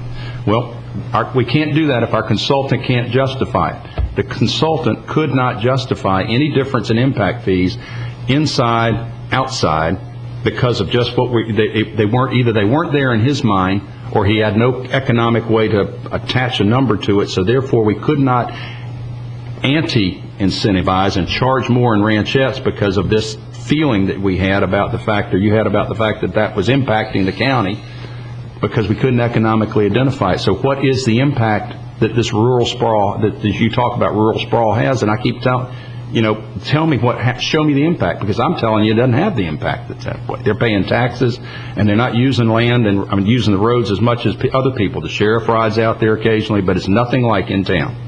They pay their fair share and then some, and that's the problem. People don't like it because it doesn't look right to you in the planning, but the reality is they're paying their way. Well, whether or not they pay their way, that's a different issue, but the thing is, let them have what we're looking at is if you got a 1 unit per 5 acre yield, and you can get that several different ways. You can get it with ranchettes, or you can get it with PDs, with common open space that's contiguous. But that's 1 in 5 if you're in the 1 in 5 area. Right, if I'm in the 1 in 10 area, do I get 1 in 5 because I'm going to do this in the 1 in 10 area? It says here, you shall not exceed the maximum density of the underlying land use designation. So you're not giving me any bonus. I mean, I get 1 in 5 anyway. I got a question. You said, what would be a way we would incentivize? I mean, I'm just trying to think out loud. If the value of contiguous land is greater than the value of split up land, then there should be less open space required if it's contiguous than if it's split up. Correct?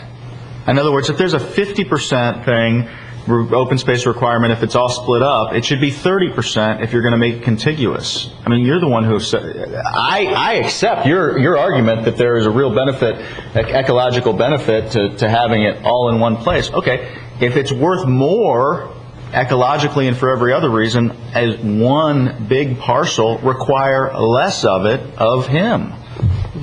And if he wants to have it all in people's yards, require more of it from him. Oh.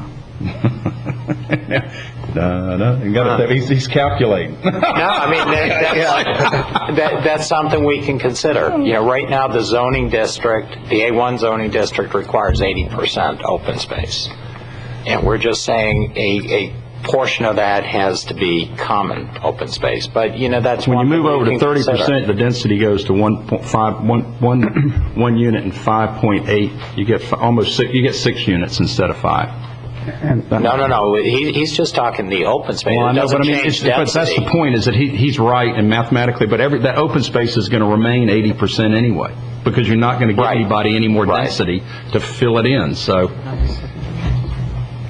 all you're doing is moving the lots around in different areas. But 30%, maybe that makes some sense. I don't know, but I don't think we're going anywhere, Greg. And it really, at the end, I guess the recommendation, I would ask the commission to back me up and just in our recommendations. If not, that's fine. But Bob's not going to change his, I can tell you. We aren't going anywhere, so there's no sense whipping the horse to death. All right. Okay. If we got one more minute, I didn't realize this is not in 5, it's actually in 6. Right. And that has to do with the affidavit of exemption. Once again, we're changing the rule. Currently, we have a piece of property can be divided if it's under 20 units. If it's 19 or less, you can divide it into whatever little lots you want and do it on non-paved road, curb road, non-lighting, and he wants to drop it down to 8 units. It's the same discussion we had in here. It's probably been 5 to 7 years ago. You were here the last time, David. And there's no good argument for this because, we don't see a lot of these, and nobody may do one over 8 or 9, and so common sense says this works. But all I'm telling you is if somebody wants to do it and have an impervious roadway going in, why are we that's just one little card on the side. I wouldn't argue with him. It makes sense, but I'm just telling you that every time you do it, you take an option off the table if you're a landowner. Period. 8 units translate to, at 20 acres is 160 acres. 19, you can get up to 400 or 500 if you really wanted to try and do it that way. I don't think it's practical. I don't think it's been done before. But the reality is that it just changes. You're just taking another option off the table from a private property and a landowner, and that flies in the face of things that, when the days when we use it for financing or anything else, it's just not. I don't know why we're doing it. I mean, I really don't. I doesn't. Well, actually, we went over this in the evaluation and appraisal report. It was another finding, but the reason is, again... You slipped it by us, because we've talked about this twice in this commission with people that have been up here, and I can tell you, I didn't pick up on it when we did the ARs, and 5 years ago, we went through the same thing, and we changed it back, and I'm trying to remember, I'm thinking 2 years ago, when in the EARs, we did talk about it, and I think we said not to do it, and maybe it happened after the fact, but that's why when I looked at it, it surprised me again this time. So. I think I can fill in a little bit of the history. Originally, the proposal at the EAR was to limit affidavit exemptions to 4 lots or fewer, and it was when we went to the Board of County Commissioners, they settled on a threshold that was lower than 19, less than the 19 at 8, but was higher than 4. Okay, well, I just think it's wrong. So I think it's a bad decision. And this policy, I think, should be removed. Well, and let me just tell you, again, it relates to urban sprawl, but it relates to more of that. Right now, affidavits of exemption don't have to comply with the subdivision regulations, and what you're getting is more people further out driving on unpaved roads that, complain to the county, and the complaints don't stop. It's just that we don't require the same level of improvements because they are exemptions from the subdivision ordinance. Well, then I'll give you a compromise. Go back into policy 6.1 that says any river county shall not provide public services or facilities which introduce the development such as water and sewer. Right.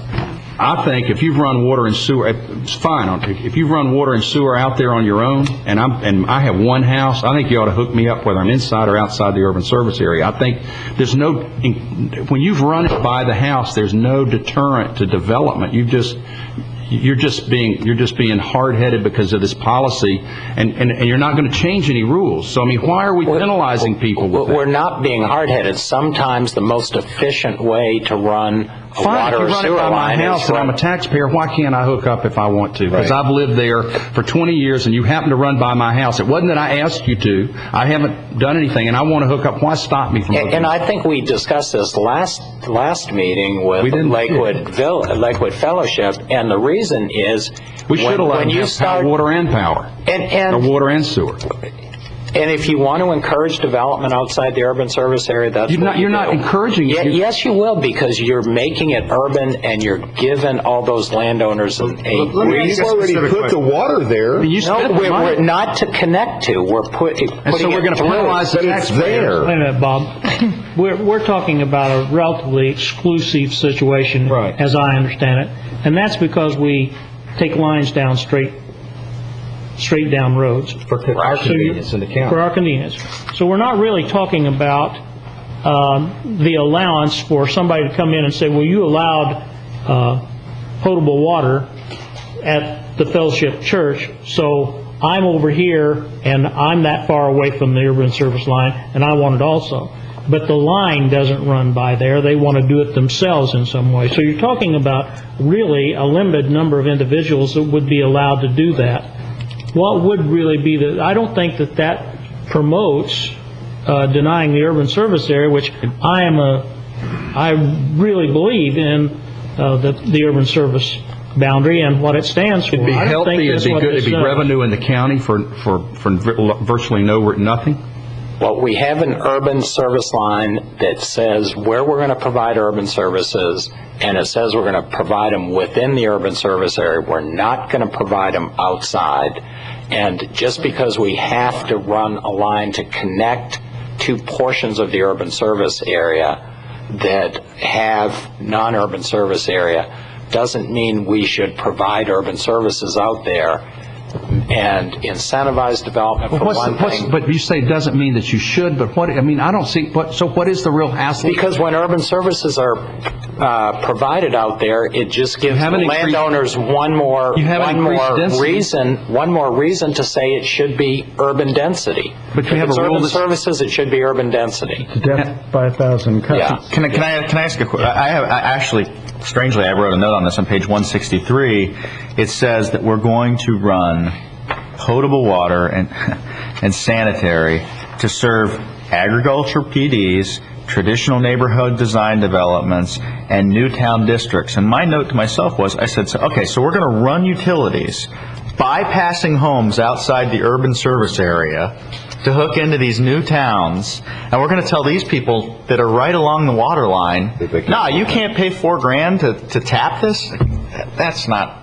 There's no way that's going to work. If we run it on our own, it just shouldn't. If we're running it to a new town with 6,000 people living, 5 miles from the boundary of the urban service district, and it's going in front of someone's house, there's no way. That will never stand. Bob, let me ask a question of council, and this is just an opinion. I'm not asking, I know you can't give us the law on it, but we allowed that for that fellowship church.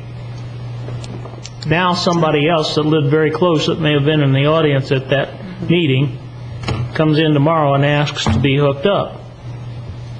What are the legal ramifications? I think the guy's got a good case. What hurt was the interpretation I think this commission took, that potable water was somehow not clearly defined, that it was somehow meant to only be referred to as drinking and not the way the water is processed and delivered. I think, if I remember the logic correctly, I think it was, well, let's just allow this in and quickly change the rules, which is not healthy, and then it could lead to a situation like this where now someone can jump up before we have a chance to modify the rules to make it more clear. George, I gotta completely disagree with the way you're characterizing this. What was specifically said and is reflected in the minutes of the meeting is that 5.7 of the comprehensive land use plan was unclear, and that therefore we accepted the argument that it was unclear in regards to potable water referring to fire line service. And so we were not creating, to the extent that the EAR was immediately being amended just by luck of timing, and that could be tightened down. And the only kind of opportunity for anybody to come in and claim it is if they have fire line service right next door, and they can get it done before the EAR is amended. We specifically limited it. Well, I'm not sure what the arguments would be. I'm not sure if we keep talking about the single landowner, but what's to stop a developer who's maybe outside the area and he wants to hook in his he has 50 acres, he wants to hook in his if we've run the pipe by there and his development is in, and he says, you know what, I want to hook up now, is that okay? We haven't encouraged him, he's already there. Yeah. So what harm is that to hook him up?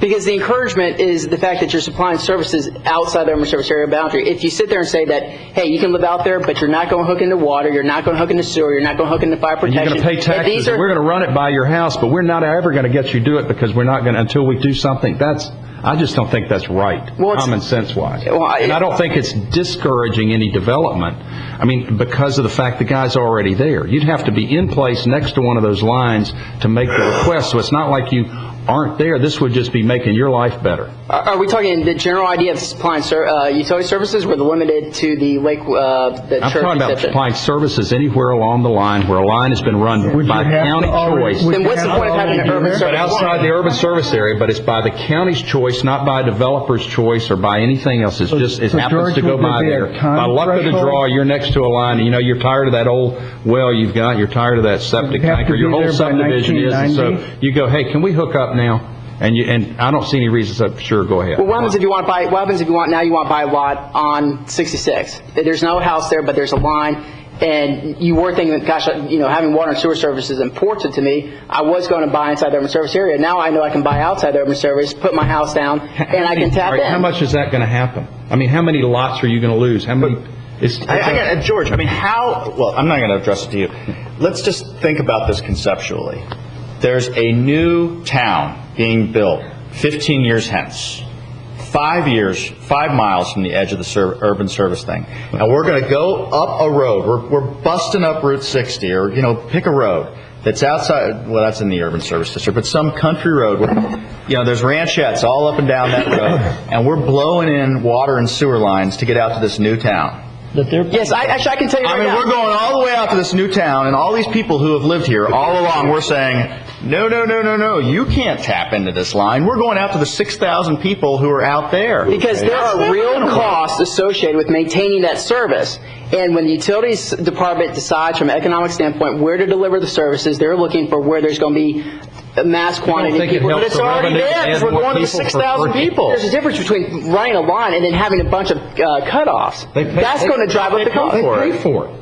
If they pay for it. It's more revenue for the county. It's a no-brainer on money. If they're willing How to are you pay. going to handle all of the vacant lots that are between the new town and I guess where you're extending the service, and new people move in, and then they want to get hooked in? Right. So then you've lost your urban service area entirely. We're getting into a lot of scenarios here. I mean, What we've got currently, I don't think it is a good anybody do a new question, Bob. one. You run that line out there, even though that new town pays for it completely, the line is still out there now, and you've got an instance here, and you can rewrite the rule if you want to. You've got the instance of an individual getting it outside the urban service boundary. And I think that other people, regardless of whether we're going to rewrite it immediately or not, that unit has water, why can't I have that water? And it's not going to be an individual lot. If there's an affidavit of exemption that's there and it's a road, a half-mile long road,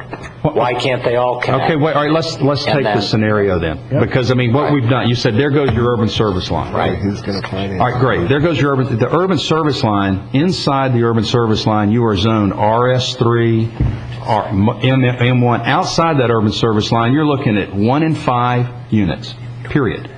That's the highest density you've got out there. 1 in 10, 1 in 5. So, all right, so you run by that subdivision, it's 1 in 5. You're not, the purpose in this, in the way I see this rule, the way it was written, was to prevent people from moving out there and you're forcing them to stay in the urban service area. Well, people are telling you they're not doing it, so they're putting up with wells, they're putting up with septic tanks or whatever. So you're not really forcing them in your urban service area, you're just making their life miserable if they don't have a very good system. And so, but you're not changing anything because your density is still 1 in 5. So what have you really prevented? Because you're not going to have a basis for defending that 1 in 5 when it's an urban service area. What, our urban service line is not defendable because we ran water across the street to somebody? Yeah, if you're wait a minute. Is that true, George? Yes. Why? Because what law says that changes I guarantee if we were to go to DCA... If that's the case, that damn line goes right out Oslo Road, and that 2 sections out there, you've already gone there. We defend different zoning designations. Yeah, that's not... every day. That sounds like... I don't buy that. There's all kinds of different zoning density designations that are legally defended every day. You can't build 10 units per acre in 1 unit per acre residential. No, I'm not arguing density. I'm arguing delivery of services in a rural area that's not... Blows away, makes the urban service